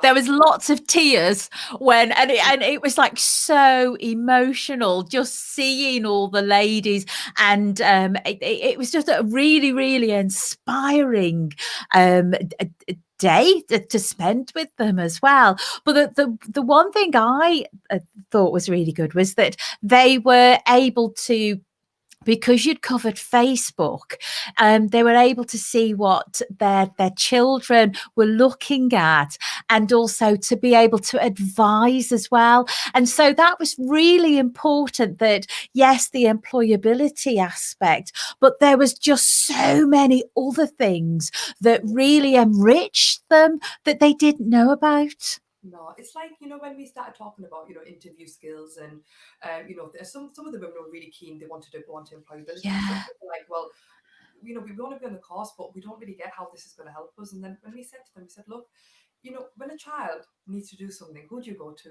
You go to your parents, don't you?" I said, "If your child's going to come to you and say, I want to apply for a job," I said, "and you're not able to help that child, okay, the child will go out and they'll help themselves, but that still will be a bit of a longer step for them. But if mum understands what an interview is, and what they need to look out for, and how difficult it is to write a CV and an application form, even if you get that teeny little bit of support from home, from your mum, that just makes that difference, and just gives that child a confidence." And mums, you love your kids. Like, if my daughter comes in and says, "Mum, I'm not good at anything," I'm like, "But you're amazing though, you're just amazing." And if you did a practice, interview, as a mum, you'd give that child so much more confidence. And, when we explained that to the women, they were like, "Do you know what? We never thought. We didn't even realize that this is actually what happens," because a lot of them were from different countries. And they're like, "We didn't know this was the system of getting into work, that you have to have an interview, and you have to do a CV, and, you might have a test to do." So it was so good to sort of be able to share that information with them. And you're actually have set up a Just Giving page, haven't you? Yesterday, it was set up yesterday. You shared it with me. Tell us a little bit about that. What the new project is that you're doing at the moment as well during lockdown. So, well, you're probably going to laugh at this, but I was actually feeling really low at the beginning of this year, because you know, when you get told that it's locked down and you can't go into work, and I was just so upset, and I had the little 2 days of a little cry thinking, oh, why? And then, you know, I was lying in bed the night before and I thought, you know what, stop feeling sorry for yourself and do something. And you know, when you just sat there thinking, what can I do? What can I do? Like, what can I do? Because if I'm feeling this low, I'm sure so many other people are feeling this low, and you know, I'm really struggling to, you know, to get out and, you know, even go for a walk feels like a bit of a battle to me at the minute. And the weather doesn't help. And you know, when you just sort of sit there and you start thinking, all of a sudden I thought, oh, why do we need to do this? And I texted to one of my friends, said, do you think this is a bit silly? She went, no. She goes, you know, go for it. So I put a little feeler out there, and honest to God, the response was amazing. Like already, like I think I've got up to about 85, 90 pounds within one night.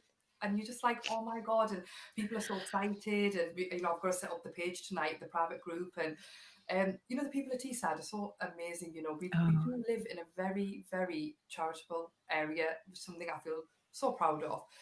So the aim of it is you do a 30-minute walk per day, or even 2 to 3 times a week. So what we're trying to do is to motivate people to go outside, especially in the sunlight hours, because, you know, you feel better just being outside. It makes a big difference because you're not doing your school run. You're not going to work. You know, my children at the moment are studying from home, so they're not even seeing, like, you know, unless I push them out, they're not even seeing the daylight because it's 4 o'clock and it's dark. So that's one of the aims, to get people out, to get active. And the other aim is to help others. You know, there's so many at the moment suffering. So there's 2 charities that hopefully we'll be donating to. And we just kept it, you know, I didn't want to, because we appreciate how difficult it is for everybody at the minute. So we've only asked for £1 a week from everybody. So we know that's achievable for everybody. But even that £1 is so big. It's so meaningful. And there's 2 charities that we're going to be giving it to. One is a mental health charity. The other one, I can't, Maggie's, I think, from Newcastle. I've got it written down in my phone. Yeah. And Shazzy Riaz told me about this, and it really touched me, because kids who are terminally ill in Newcastle Hospital, obviously the parents can't go in. And what this charity does, it allows them to get an accommodation so they can meet their kids. You know, and it could be the last couple of days of their life. And, you know, she told me about that. I was just like, oh my goodness, can you imagine? Can you imagine as a parent being in that predicament in the first place, but then not even being able to spend that time? So we felt that would be a really, you know, nice charity, such a lovely charity to contribute to. So yes, so please share the word and everybody join in. Well, what I'm going to do, and Martin's not aware of this either, is this section I'm actually going to be pulling out and actually putting it on to social media as a separate section for you with the link through. Now, Martin, you've come off mute, haven't you? Oh, yeah, I'm definitely off mute. I've been listening, fascinated by what you've been doing. I mean, just to let you know, I'm a great believer people need to step out of their door and take a walk. Just to feel that fresh air. I mean, it may be freezing, but who cares? Getting outside away from your home is the best thing you can do for this mind up here. Yeah, definitely. I think it's a brilliant idea to put them back as well. Yeah, really, creme de la creme. Well done. Yeah, because during lockdown, you're currently as well doing something. I'm Royal British Legion. And there's a thing to commemorate most of the people in the Dunkirk evacuation in the Second World War. The troops had to walk 150 miles to get to Dunkirk. So the challenge is that in the month of January, to walk 150 miles. Now that's equivalent to 10,000 steps a day. And we've got people all over the country doing this. And it's basically, I mean, you just enter, and the donations are all for the Royal British Legion, which clearly was massively affected by not being able to do their collections in November. Typical of me, Anne, you know me. Yeah. I take a challenge, and I'm a lunatic. I've done 100 miles, and I'm only 7 days in.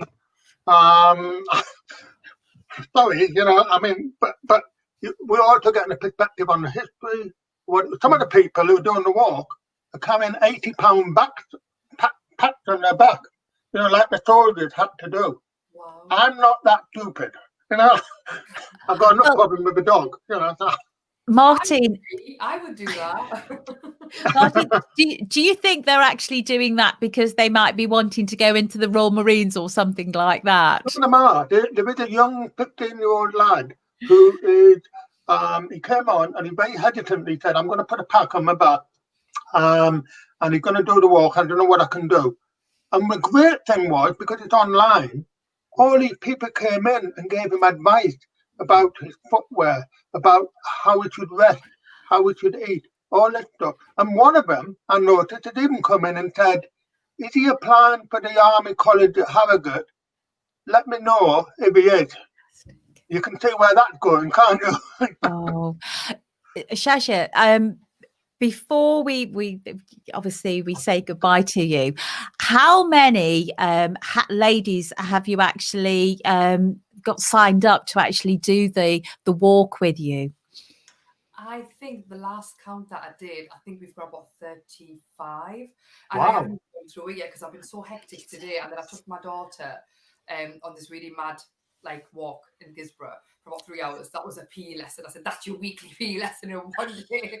So, and then I've been hectic, so I need to go log on. I probably, that was last night, and I've had so many messages today. So, yeah, probably. And how long is it on for? And can you join at any time? So could I join today? Yes, of course you can. So officially, we've said we're starting it off tomorrow.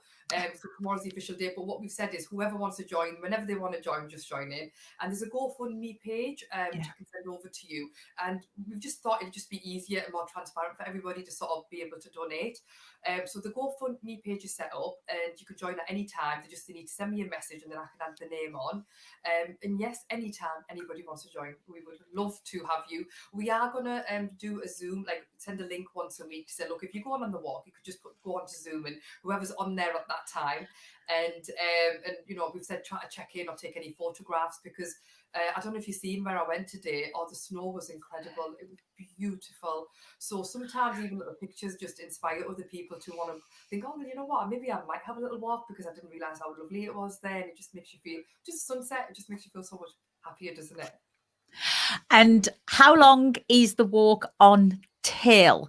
So how long is it on till? And also as well is that the Newer Fitness, is it going to be on the Newer Fitness as well? Yeah, so it's a 30-minute walk that you can do it individually anytime that you want. What we've said is a minimum of 3 times in a week. And what we've at the moment, because we don't really know what's happening with the lockdown and how long it's going to be. So my sort of aim is to try to keep it going till lockdown is happening, to be honest. Yeah. So I'm hoping to keep it on up until that point, really, just so we can just have that community spirit with each other and just keep people walking.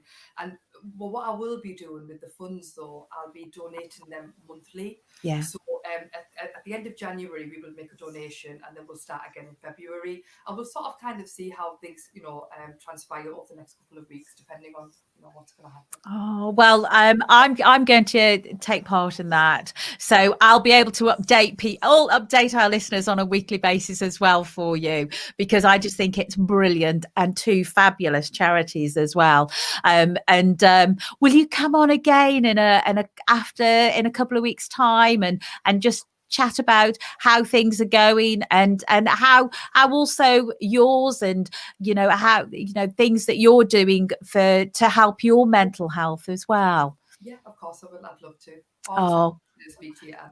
Oh, thank you, my lovely. And this section is going to be coming on separate as well. So Newer Fitness Facebook address, what's that? That's not a problem. I'll put it in the link. We love you. You never look at your own. You never look at your own phone number, do you? You never look at your own Facebook. Exactly. That's the story. I had to get my son to be online. I was like, the thing is, we've got to look now. Well, take care, my lovely, and we'll see you soon. Take care. Bye-bye. Bye. Well, Martin, inspirational. This is what I love about this program. We learn about so many things that are going on out there. They're doing absolutely fantastic. I don't know how anybody can get down and low when they hear all these stories. It is fantastic. It really is. Well, Martin, I'm going to move you out the feed. Okay. I'm by me. I'm off to the pub. He's off to the pub, and Pip, the fabulous mum, is in the background as well. So she's going to be joining us a little bit later. But Glenda, introduce your guest, please. Oh, just let me make sure. Yeah. So I would like. Can you hear me? Yeah, we can. Am I speaking? Can you hear? Right. So I don't know about you, Anne, but when I think about poverty hygiene, I think about like miles and miles and miles away from anywhere near me. But it's actually going on in Teesside. There's people going without essential. And then we've got Terry and we've got Lucy, who have decided to do something about that. So ladies, talk to me. Where did it all start? Where did it all come from? Hi. So we realised that there was a problem with hygiene poverty. We realised that it's very little known about. When people think of poverty, they automatically think food. They automatically think to donate to the food bank. Food banks do take donations of certain items of hygiene, but they don't tend to get an awful lot of those donations. So we decided we were going to set up a charity specifically for that, so that we can provide to families, individuals, and the other charities and food banks and things who need those items. So just how big a problem is it in Teesside? We are very, very new, so we're not kind of fully aware of the problem, but what we've found so far, there are hundreds of families going without. We have requests for nappies on a daily basis, people having to reuse dirty nappies because they just simply can't afford to buy some, people going without shampoo, toothpaste, children without a toothbrush of their own, they're sharing a toothbrush, and we're actually getting requests for these on a daily basis, and we've only been running now for 3 months. Now, I know you helped me out massively just before Christmas. I put in a special wee request to you for a gentleman I was looking to help in Middlesbrough. And he was just absolutely over the moon with what turned up at his door. He was, yes, he was such a sweet man. He was overwhelmed with what he received, what we gave him, and to us, we kind of didn't really think too much about it because we're doing this on a daily basis. But when you see people receiving things like that and they're so grateful, it hits home. It shows you how badly it is needed, how many people are going without that we just don't know about. I guess there's the wider impact to poverty hygiene as well, because it's not just if somebody doesn't have something, but you've got like maybe the kids at school, the bullying, the harassment, the mental health side of it. Have you had much dealings with? Yeah, we have come across a few situations like that. We've heard of children having to shower in school because they don't have the facilities at home, and the school are providing them with shower gel and shampoo and things, and clean uniform. Some schools actually have their own washing machines, and they kind of take the school uniform off the child, give them a spare one to wear through the day while they put it in the washing machine, dry it, and give them it back later in the day. So the impact on schools in particular, school children in particular, you've got kids that don't want to go to school. They are scared of who's going to say what. But on the flip side of that, you've also got adults who they're actually going without food to be able to afford hygiene products because they don't want to go into work without a can of deodorant or having brushed their teeth as well. So if we can provide them with those hygiene products, they can then buy their food.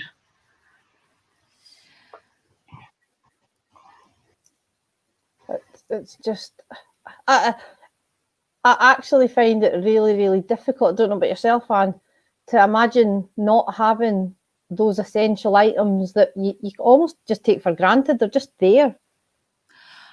Do you know, I'm actually sitting watching this, and I'm sure there'll be people out there watching this and listening to this on 104.5 FM, thinking, are we actually living in a third world country? Because people not being able to go without, you know, just cleaning the teeth, and kids sharing a toothbrush. This is not right. No, that's exactly what hit I think us. the idea of somebody having... Sorry, go on. Sorry, go, Lucy. Keep going. Oh, sorry. Yeah, it did hit us really hard. The idea of a child, we gave a child a toothbrush and he was jumping for joy. He was about 4 or 5 year old. He was so excited. It was as if we'd given him a brand new bike or something, because he finally had this toothbrush and he could brush his teeth, and he was running upstairs to go and brush his teeth at the time. But the way I kind of explain it is, if somebody is using a food bank, for example, and they can't afford a loaf of bread for 60, 70p, you can get one for, then how on earth do they afford a box of washing powder that you're talking £5? You don't realise the cost. Like you say, we take these things for granted. And we just pop them in our baskets and in our trolleys without even thinking. But other people can't do that, and when they're on such a tight budget, it's the last thing that they're even thinking about. I seen a woman the other week, where not long after I'd spoken to you, in one of the supermarkets, and you actually seen her standing with 2 items thinking, I either or I have this item down that she didn't want, I think, and straight to the till, and she'd obviously calculated up everything that she was spending her money on. So me and we bought that wee softener, and we met her at the other side of the till and just popped it into our trolley. But you just, as Anne was saying, it's like third world country stuff. You don't think that that's on your doorstep, or maybe you prefer not to think that it's on your doorstep. Yeah, obviously it is easier to not even think about it, and we do get a lot of negative comments as well, saying, well, how can somebody not afford a toothbrush when you can get one for 20p? But as I say, all these 20p's add up. And for example, sanitary ware, it's not cheap. I remember hearing about a lady a few months ago now who, well, it was actually a school girl, and she had gone into the shop and asked for some sanitary towels for her mum out of her dinner money, because her mum couldn't afford some, and she was spending her dinner money on these products. And it's just absolutely heartbreaking. But it's easy to kind of, you can quantify food hunger, but you can't really put anything onto hygiene poverty, and that's what makes it so difficult. What's your thoughts? Now, Nicola Sturgeon, she's...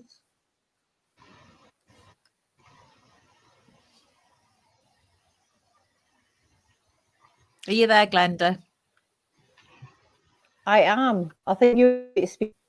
What's your thoughts on Nicola Sturgeon and the whole Scotland free sanitary protection, sanitary provision? Can I just say something? Obviously, this week, the UK government have announced that they're taking off VAT off Tampax, and obviously going on to what the Scottish government and Nicola Sturgeon has done, the First Minister, the fact that you can actually get these sanitary products now for free. what's your thought with reference to what the UK government have done? And do you think this is going to be something that they're going to introduce sooner rather than later and take lead from Scotland? To be honest, it's hard to say whether it's going to happen, how it's going to happen. Kind of personally, I feel I believe it when I see it.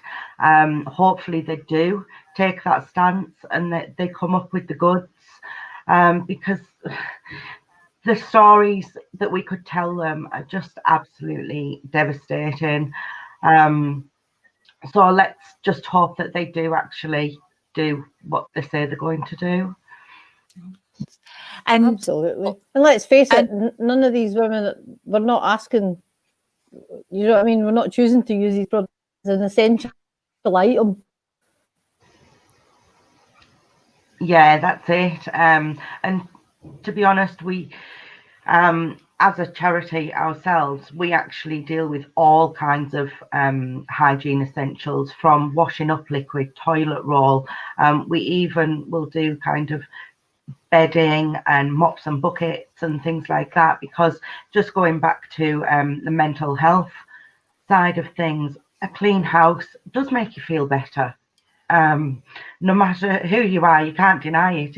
It does make you feel so much better. And if you don't have the goods to be able to do that, I can't even imagine, to be honest.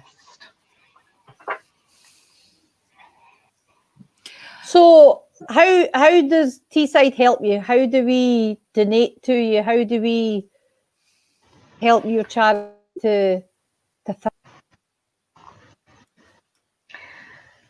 So as we are a very, very new charity, we're actually still waiting on our charity number at the moment. So until we get that, we are very limited on funding.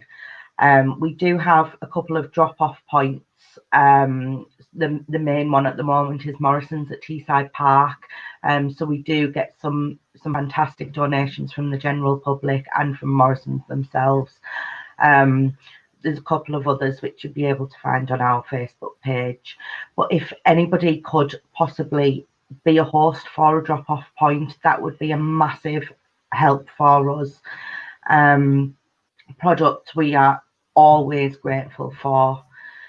But I think the main thing at the moment, because we need to get our name out there, we need to show people that we're here to help. We want to help more people. If anybody at all could help with things like designing logos, branding, printing, that sort of thing, that would be absolutely phenomenal. If we could get leaflets out or anything at all, that would be an enormous help to us. Well, CVFM is an enormous help because there's so many people either watch it live or watch it as a recording. So hopefully, now I did notice on your Facebook page that you were looking for further drop-off points. So maybe some local businesses maybe pick up on that. Current situation, loads of places are shut. So if you're a university student or a college student that needs a project that is doing graphic design or is doing marketing or doing social media marketing, get in touch with these ladies, because you can actually use that as part of your project, and you're also helping a charity as well. Before I let you go, can you tell me a little bit about the Amazon wish list? Yeah, so the Amazon wish list, we've basically just set up an Amazon account.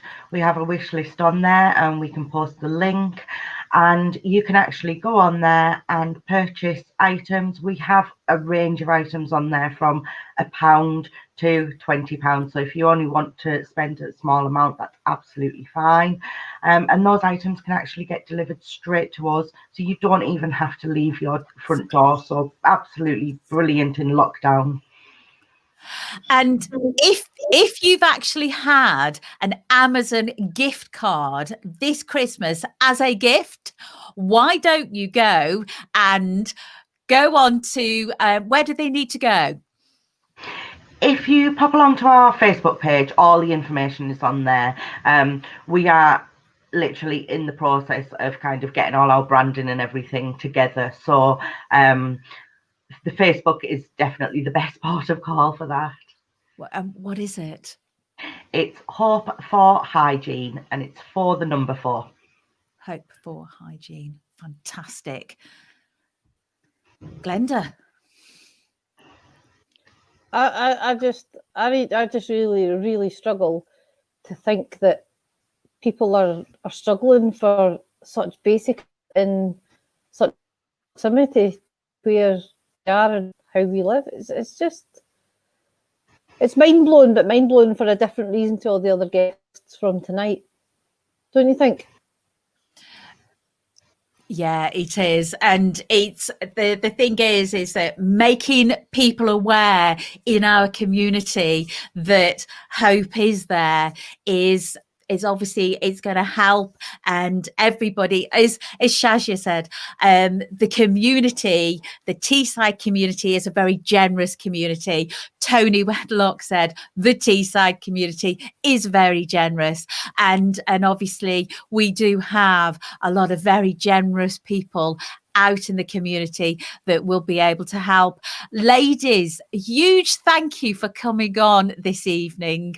Will you come back on again in a couple of months' time to update us about how things are going?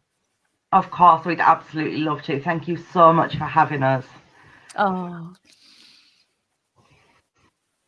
love coming on, Lucy and Terry.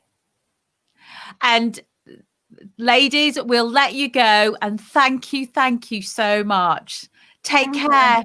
Thank you. Take care. Bye. Bye. Bye. Well, Glenda, that was your first interview. How did it go? I know, right? It was all right. It was. I think my internet connection is so slow. I'm going to have to do something about that if we're going to be here for a wee while. You've got your son gaming, haven't you? Is he gaming still? Well, I'm on a. He does, yeah. He does that 24/7. My doesn't take the table. Big laptop. I can't download Zoom on. Oh well. So I'm in a bit of a quandary. But by next week, hopefully that's fixed. Well, we'll get it. We'll look into it with you, Glenda. So, Martin, you're back, and our guest. Pip's sat in front of a fireplace. I can see her. She is. I had to have a Christmas Santa down the chimney. Well, Martin, actually, before we actually introduce Pip, you were talking about the BBC mentioned Christmas decorations, didn't you? Oh, yes. Everybody had a mad frantic rush to get their decorations down by 12th night. And I can say Pip hadn't. Actually, getting your decorations down by 12th night is something invented by the Victorians. They wanted to get people back to work, so they curtailed the Christmas period. And 12th night is Epiphany. It was the time when the three kings arrived at the stable to see Jesus. Not like in the traditional nativity play, where everybody turned up within 1 hour of a birth. Didn't happen that way.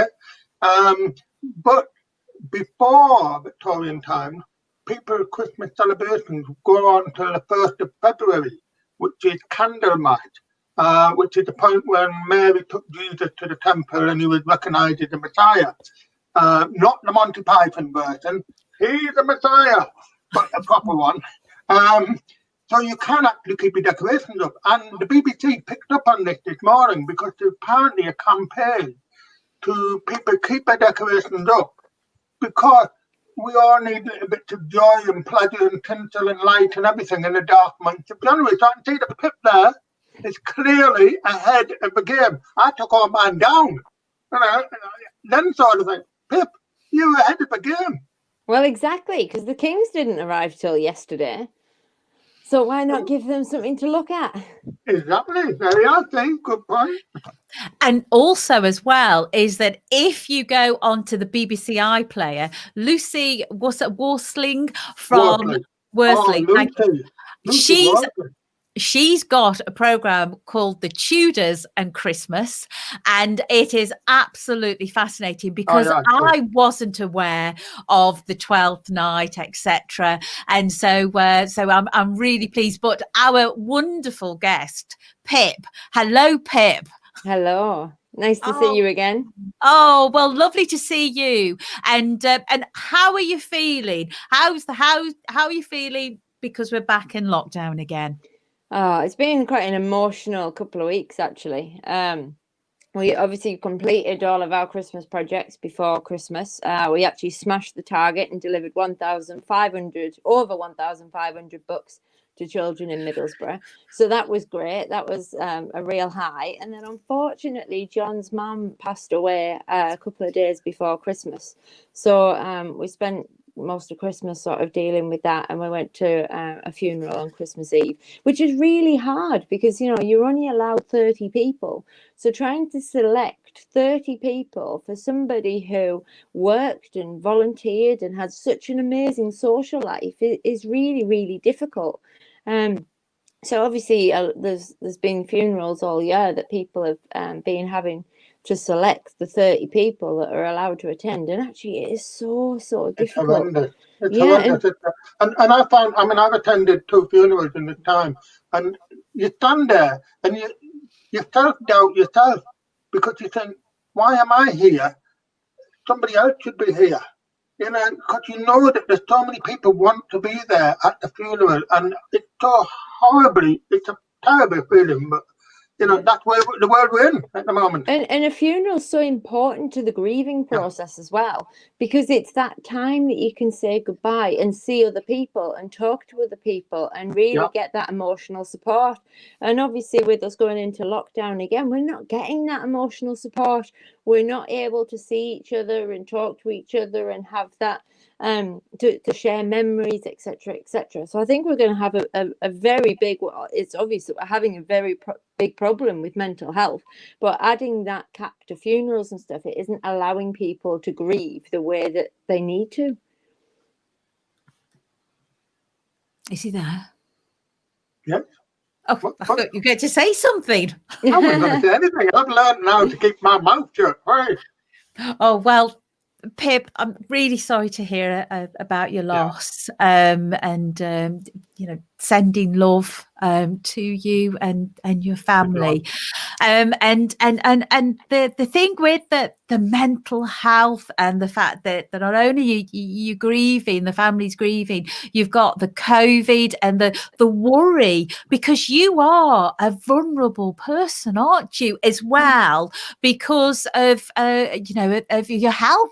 And so how are other people coping as well that that have got a disability that are also worrying about COVID?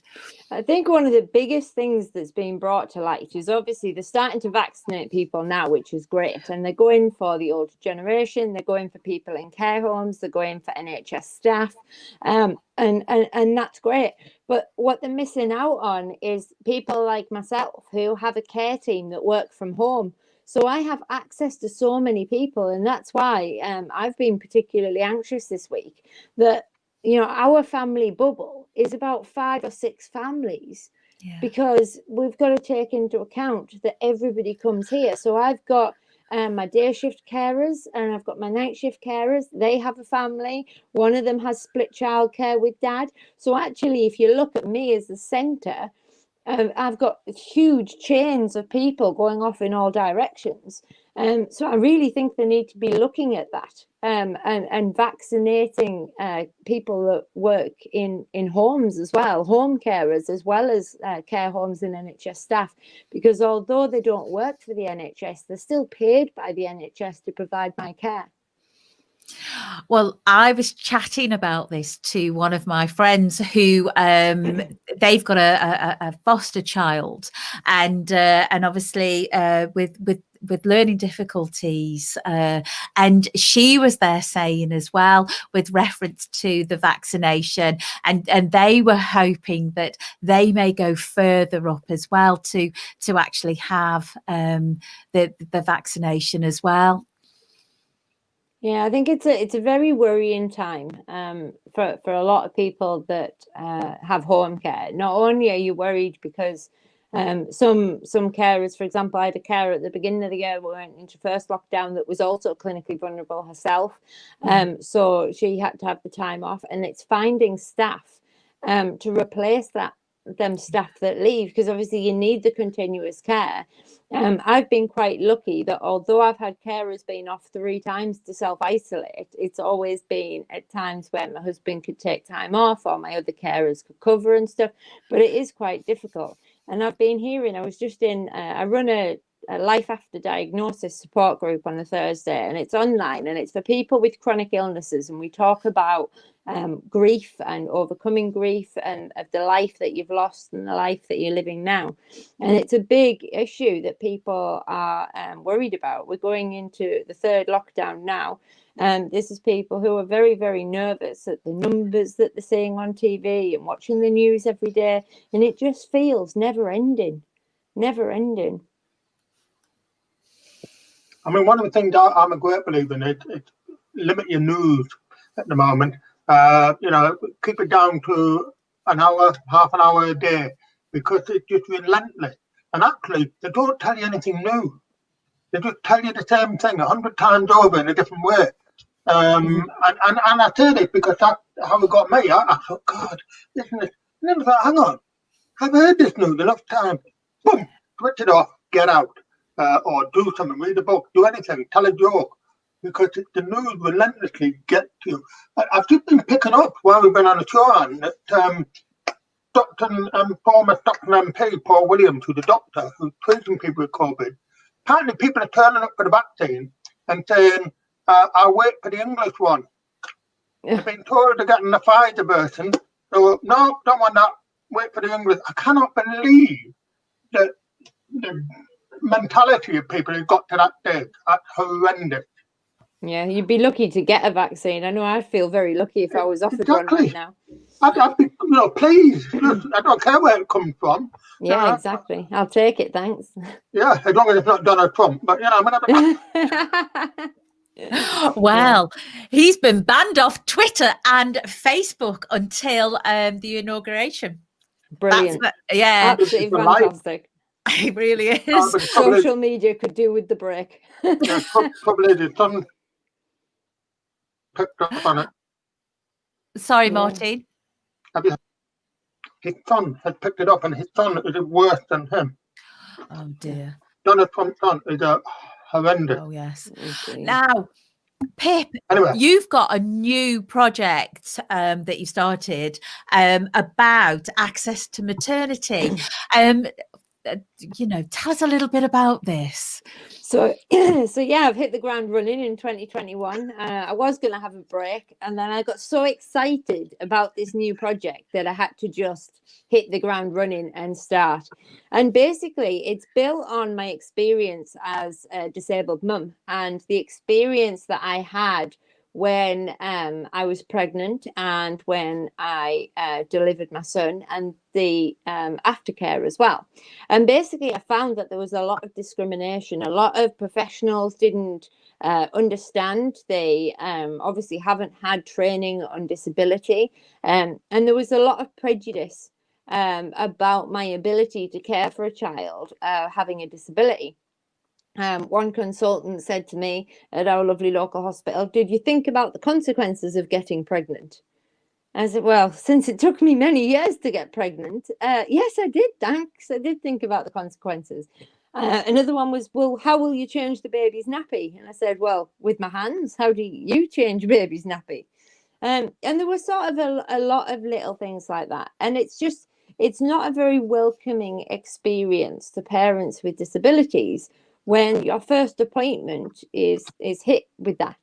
Other things like when you go to the early bird clinic for weighing, and because I'm tube fed, because I was sat in a wheelchair and they didn't have any sit down scales, I was just sent away. And they were like, well, it's sort of pointless you being here.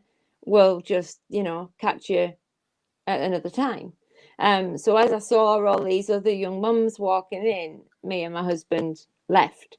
So you don't sort of get the same experience. And this is a massive problem, that people don't seem to think that somebody with a health condition, somebody with a limb amputation, somebody with diabetes, or somebody who is deaf is capable of having children. Like, there are people that still believe that people with a disability shouldn't have children. So access to maternity is all about training, educating, providing resources to professionals, but also to new and expecting parents of help that's available, ways of adapting to your new life as a parent, and those practical support advice that you don't get going through maternity services.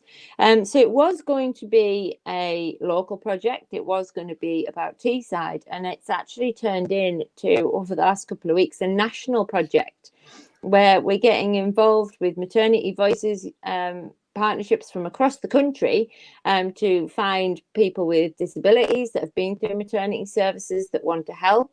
We've had a couple of illustrators come forward that have started making beautiful illustrations of the diverse community that use maternity services. And we've got actually a lot of professional leads that have come on board and said, actually, yes, like, we're not trained on this. We don't really understand. We don't know what advice to give to new parents. So yeah, actually, this will be a great project. So we really have hit the ground running. We've got a database now with hundreds of people that either want to hear about the project or want to help. So yeah, we've made a great start despite only being a week into January. Well done. And Pip, obviously you're going national with this, which we would expect, because obviously across the country there'll be other people that have experienced the same problems that you have. But what would you say to somebody that is, going to be looking after somebody who's disabled, that's pregnant? Because obviously during COVID and lockdown, my neighbour over the road, her daughter's pregnant with their first baby, and only a hubby and obviously mum can be in hospital. Yeah, it is very different. It is very difficult. And a lot of pregnant parents have found when they've gone into maternity that they're treated the same as every other parent. And one of the adaptations that we need as somebody who's disabled is, obviously, we need somebody to help with our care needs. Yeah. So, for example, when I had my son, I needed my husband there to help with transfers, to help with my tube feeding, etc., because although you are in a hospital and you're on a ward, maternity staff aren't trained nurses. Some of them are dual trained, so you might find the odd one that's done nursing training beforehand, but they're not actually trained in medicine, in what a nurse would be trained in. So none of the midwives could do my tube feeding or my medications.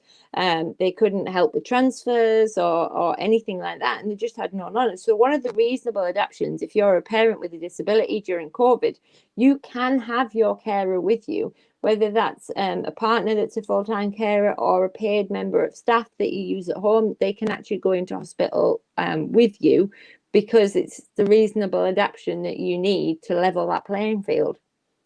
Surely, before you even get to the hospital stage, all this should have been discussed. So ideally, this should have already been put in place before you even get there. Why? Obviously, it sounds like it isn't being put in place before people get there. No, it's not. And this is what we need, the training and the education, to make sure that professionals are aware how to support a parent with disabilities. And it seems crazy that in 2021, we still don't have accessible maternity services. At James Cook, the postnatal ward, don't have an accessible room. They don't have a shower for somebody with a disability. So it's not accessible at all. And this is what we need to change. We need to make sure that midwives are trained on how to deal with somebody with a disability. They know the support that's available, the adaptations that can be put in place. We need to make sure that every maternity unit has at least one accessible room and that has an accessible showering, not tiny little bathrooms with a step into the bath and stuff like that, that it's not accessible. And we need to make sure that every maternity unit has an allocated accessible room so that when parents with a disability come to have their child, they can actually get around and be independent. And you also mentioned GP practices as well, about when you go for your weigh-in, etc. It sounds as though that's not really geared up as well for new mums with a disability. So it's actually the early bird clinics. So they're placed all over. They might be held in GP practice. Usually they're put in a health centre or a community centre. And basically it's your first contact with midwifery services. So when you ring to say that you're pregnant, you ring your GP and you say I'm pregnant, and they give you the details of the early bird clinic. You then go to the centre and you check in, you fill in some forms, and then, and I can't say this from experience, I can only say what I've learned from this project so far, is that they talk about smoking, diet, exercise, general health, looking after yourself, mental health, and things like that in your first appointment, and tell you what to expect going forward. Now, I didn't get any of that. Because, as I said, once I got to the door and filled out the forms, they didn't have scales to weigh me. And they basically said because I was tube fed, it was pointless me being there. And then I got turned away. And I think a lot of my experience past then was then tainted by the fact that I didn't get that information that everybody else got. For example, when I was released to hospital, I think everybody was so medically focused on my disability that nobody told me that the midwife comes and visits you at home every day after you have a child. I had no idea. So I went home, and the next day I packed the bag and we went off for a long dog walk. And it was literally, I think it was day 3 after my C-section. We went off to walk my assistant's dog. And I got a phone call saying from the midwife, "Where are you?" And I said, "Oh, I'm just out walking the dog." And she went nuts down the phone. She was like, "What? You shouldn't be out. You've just had a C-section just over 48 hours ago. Where are you?" I said, "Oh, I'm just round the corner. I'm just down the back." And she said, "Well, can you come to the house now? Where's the baby?" And I said, "Well, the baby's with me. I haven't left him anywhere." So anyway, we came back, and as I approached the house, the woman literally, her jaw dropped, and she was like, "Nobody told me you were in a wheelchair." No. And So I was like, "Right, nobody told me you were coming."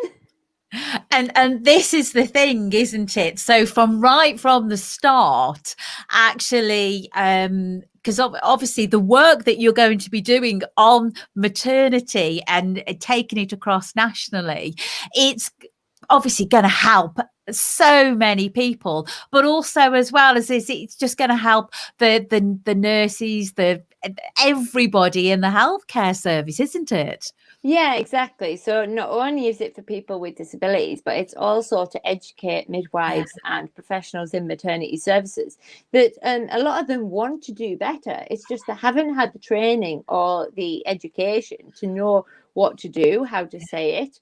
And we live in a very diverse community now, and that needs to be taken into account. When you go into maternity and you look at the lovely pictures on the wall, there's no disability in there. No, not one parent in any of the pictures has a disability. Everybody is like perfectly, typical. And we have so many disabilities now, from new parents that are deaf, new parents that are blind, new parents that have a physical disability, an amputation, for example, or are neurodiverse, and the training's just not there, and that's what we want to improve. One of the amazing things about the project is the training will actually be undertaken by parents with disabilities, so we'll be doing the educating. And I think that really helps things too, because people then see us as human. They see us as anybody else. And it's easy when they don't see the disability first, because often people see my wheelchair and write me off straight away. Where when I do things like this, it's different. People enjoy that bit, because I can speak from personal experience that I've spoken to employers about recruiting people with hearing problems. And the first time I stood up and delivered it, it got about halfway through, and one of them wanted to ask the question, and I couldn't pick it up. And the whole audience didn't realise that I was deaf. And the stunned look on their face was absolutely amazing. It was priceless. It was one of the joys of my life to go, I got you. Because people don't understand that you're right, that you can do that. And it's better to do it that way than somebody to say, if you meet a person who is, that doesn't work. If you meet me, so you'll enjoy that little bit. Is that going to be like, are you going to be offering that to hospitals and GP practices as some sort of service that goes in there? Because I guess there's quite a few people in the medical profession who'd be interested to participate.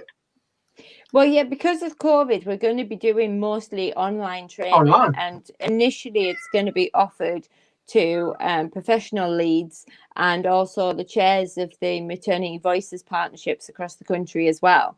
And then they can filter the training down. We're going to be providing a lot of resources to go on notice boards, and we're going to be writing an access guide to be given to every new parent that has a disability, is neurodiverse, or has a health condition on first contact.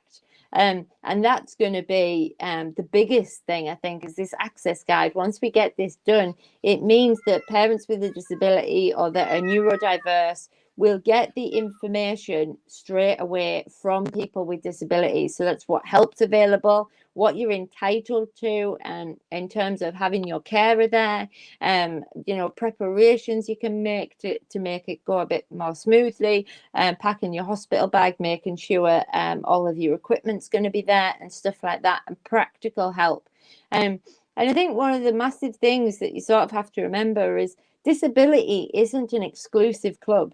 It's not something that, you pick to join at the beginning of life. Like anybody can become disabled at any point in their life. And just because you have to have an arm amputated or you lose your hearing, does that mean you lose the right to be a parent? Your children don't love you any less. There must be a lot of people as well who do not consider becoming parents because of disability and the stigmas and the obstacles that have to overcome. I mean, we've moved on. I believe we've moved on from the point when disabled people were either forcibly sterilised or forcibly stopped from even considering having children. But it still must be a mental stigma for somebody thinking about it, saying, well, the hospital can't cope, so I can't. There must be people who are not, because you're talking about giving advice to people who have become pregnant, but there must be an awful lot who are not prepared to become pregnant because of the possible difficulties that exist down the line. Yeah, and it's awful, isn't it? And there is such a massive stigma attached to it. And we've come a long way, yes, since we put people with disabilities in asylums and we took away their womb without their consent. We've done absolutely horrific things not so long ago either. Asylums didn't shut that long ago. I'm old enough to remember Deaf and Dumb Institute. I'm old enough to remember them. Yeah, exactly. And, we have come a long way from that, but we haven't come far enough. We haven't come to the fact that we treat everybody as a human, no matter what colour their skin or what gender they are or what. Everybody is an individual. Disability or not. Exactly. We need to start treating people as a human. And a lot of people do fear, because disability discrimination is rife in everyday life, whether you're a parent or not, people do fear that. And it's one of the biggest things that I get people messaging me about on my page, is that they want to be a family, but they're worried that if they get pregnant, social services will take their child straight away and not even give them a chance. You know, this is people who have a job. This is people who volunteer. This is people that run their own home, but they're worried that if they had a child, that they wouldn't even get a chance. You know, and it has happened before where social services got involved early days and made them prove that they can be a parent away from home, not in their own environment either. No, I can remember that within my lifetime with people. We're moving on gradually, but I think, you know, what you're doing will be a big step forward, because the other aspect of it is the resources available to the health services are always stretched to the limit, and we're hearing that at the moment. So it's inevitable at that point that they minimise the things that they don't see as priority. So you stepping into this breach here, in a sense, is highlighting that gap. And then the resources can follow once you get the demand from within the profession to say, look, I can't cope, I need to be able to do this, to do my job for the patient. You know, so, because there's a lot of receptive people in the health profession who are ready, they just don't have the information. Yeah, exactly. And I think having the information come directly from parents with disabilities can only help that. There's a lot of aids available. There's a lot of things that people can do. There's a lot of tips that come from parents who've already been there that would really help new parents. And it means that you're setting them up for success rather than setting them up to fail. I've got a friend who's completely blind, and she raises her children really well, and she does things like she's got little bells that she puts around her kid's ankle, and then she can hear where they are in the room. But also when she was pregnant, she was taken to a centre, and basically they watched how she bathed a baby, basically a doll, and give her a few other tasks to do. And the problem with that is she'd lived in her home for over 10 years. She knew exactly where things were. She didn't need to put her hands out. She just walked through the door. She knew where everything was. So as long as you didn't go into her house and put a chair somewhere it shouldn't be, she got around, no problem at all. Take her out of her environment to somewhere she doesn't know, and then say, right, you've got to do this set of tasks, was just setting her up to fail. You know, and you can't base parenting skill on going somewhere that you wouldn't have gone, that you've never been before, that you can't see your way around, and gone, crack on. Where if they'd done that assessment in our own home and not done it as an assessment, done it as a, you know, do you need some help? Would you like to have a practice? Takes it completely different. She manages in the shower herself every day, you know? Yeah, because that example is like she's being judged, isn't she? Yeah. And the problem is she is being judged. And that's the issue. And we've got the same with a parent got in contact with me who is deaf, and she was told that she had to have somebody come to every appointment because she didn't have capacity to make her own decisions. So they wouldn't see her without somebody else because she didn't have capacity to make decisions. Oh, I would have played that one to the nth degree. I was absolutely gobsmacked. I'm sorry, but I don't know how to look at you. Can you tell me how to look at me? It's unbelievable. And of course, it's a really high stress situation as well, because you know, this parent is due to become a parent. She wants to make a good impression on the health professionals. She wants their help. She needs their help, you know, to get through the maternity experience. But to be met by that at your first appointment is just like, well, like what am like? Are you talking to a wall? Doesn't have capacity to make my own decisions. I've made my decisions. I run a house. I work. How can I not have capacity to make decisions? Yeah, but this is where they're going against the law as well, because you have to assume that somebody has capacity. And if you think that they don't have capacity, you have to do a capacity assessment. You can't say that somebody doesn't have capacity before you've done a capacity assessment, and you have to assume that they can make their own decisions. And if they'd done it the right way, then that whole situation would have been avoided completely. And it's not her responsibility to make sure that they can understand her. There is other ways that they could have communicated if they couldn't understand her speech. And We understand each other when we talk to each other. So they didn't even try. They looked at the diagnosis and decided that she didn't have capacity and that they wouldn't be able to communicate. I'm sorry, but I'm not surprised by that one. That doesn't surprise me. It's still a medical model of looking at a statement on paper and choosing how you respond to somebody. I've always said it's about the individual. It's ability, not disability. I don't recognise the word disability in that sense. You know, what Pip is capable of doing is not what I'm capable of doing. You know, you've got abilities that are way beyond mine. Same with you, Anne. You know, I mean, I could never stand in the middle of that river and throw that fly.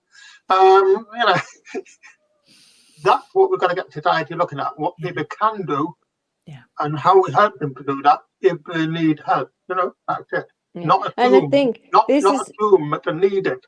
Yeah, this is a problem that a lot of people with disabilities are anxious about COVID, and that they look at your diagnosis, they look at what you are on paper to decide then whether you're worthy of help. And as you know, as the hospitals get flooded with more and more people, they're then deciding who gets treatment and who doesn't. And this is one of the fears that goes through my head. This is one of the fears that a lot of people with disability have, that on paper it doesn't represent who I am. You look on paper that I'm in gastro failure and I'm tube fed and I've got all these conditions, but look at who I am. I'm a parent, I'm a fighter, I work, I volunteer, I deserve to have a chance. But if they look on paper, when they're deciding who gets a respirator, that's how they'll judge me. They won't judge me for who I am and what I do. They'll judge me for what's on my medical records. And that is a big worry. All I'd say to them, Pip, is that woe betide anybody who makes that decision. I'm sorry, you know, go Pip, kid. Definitely.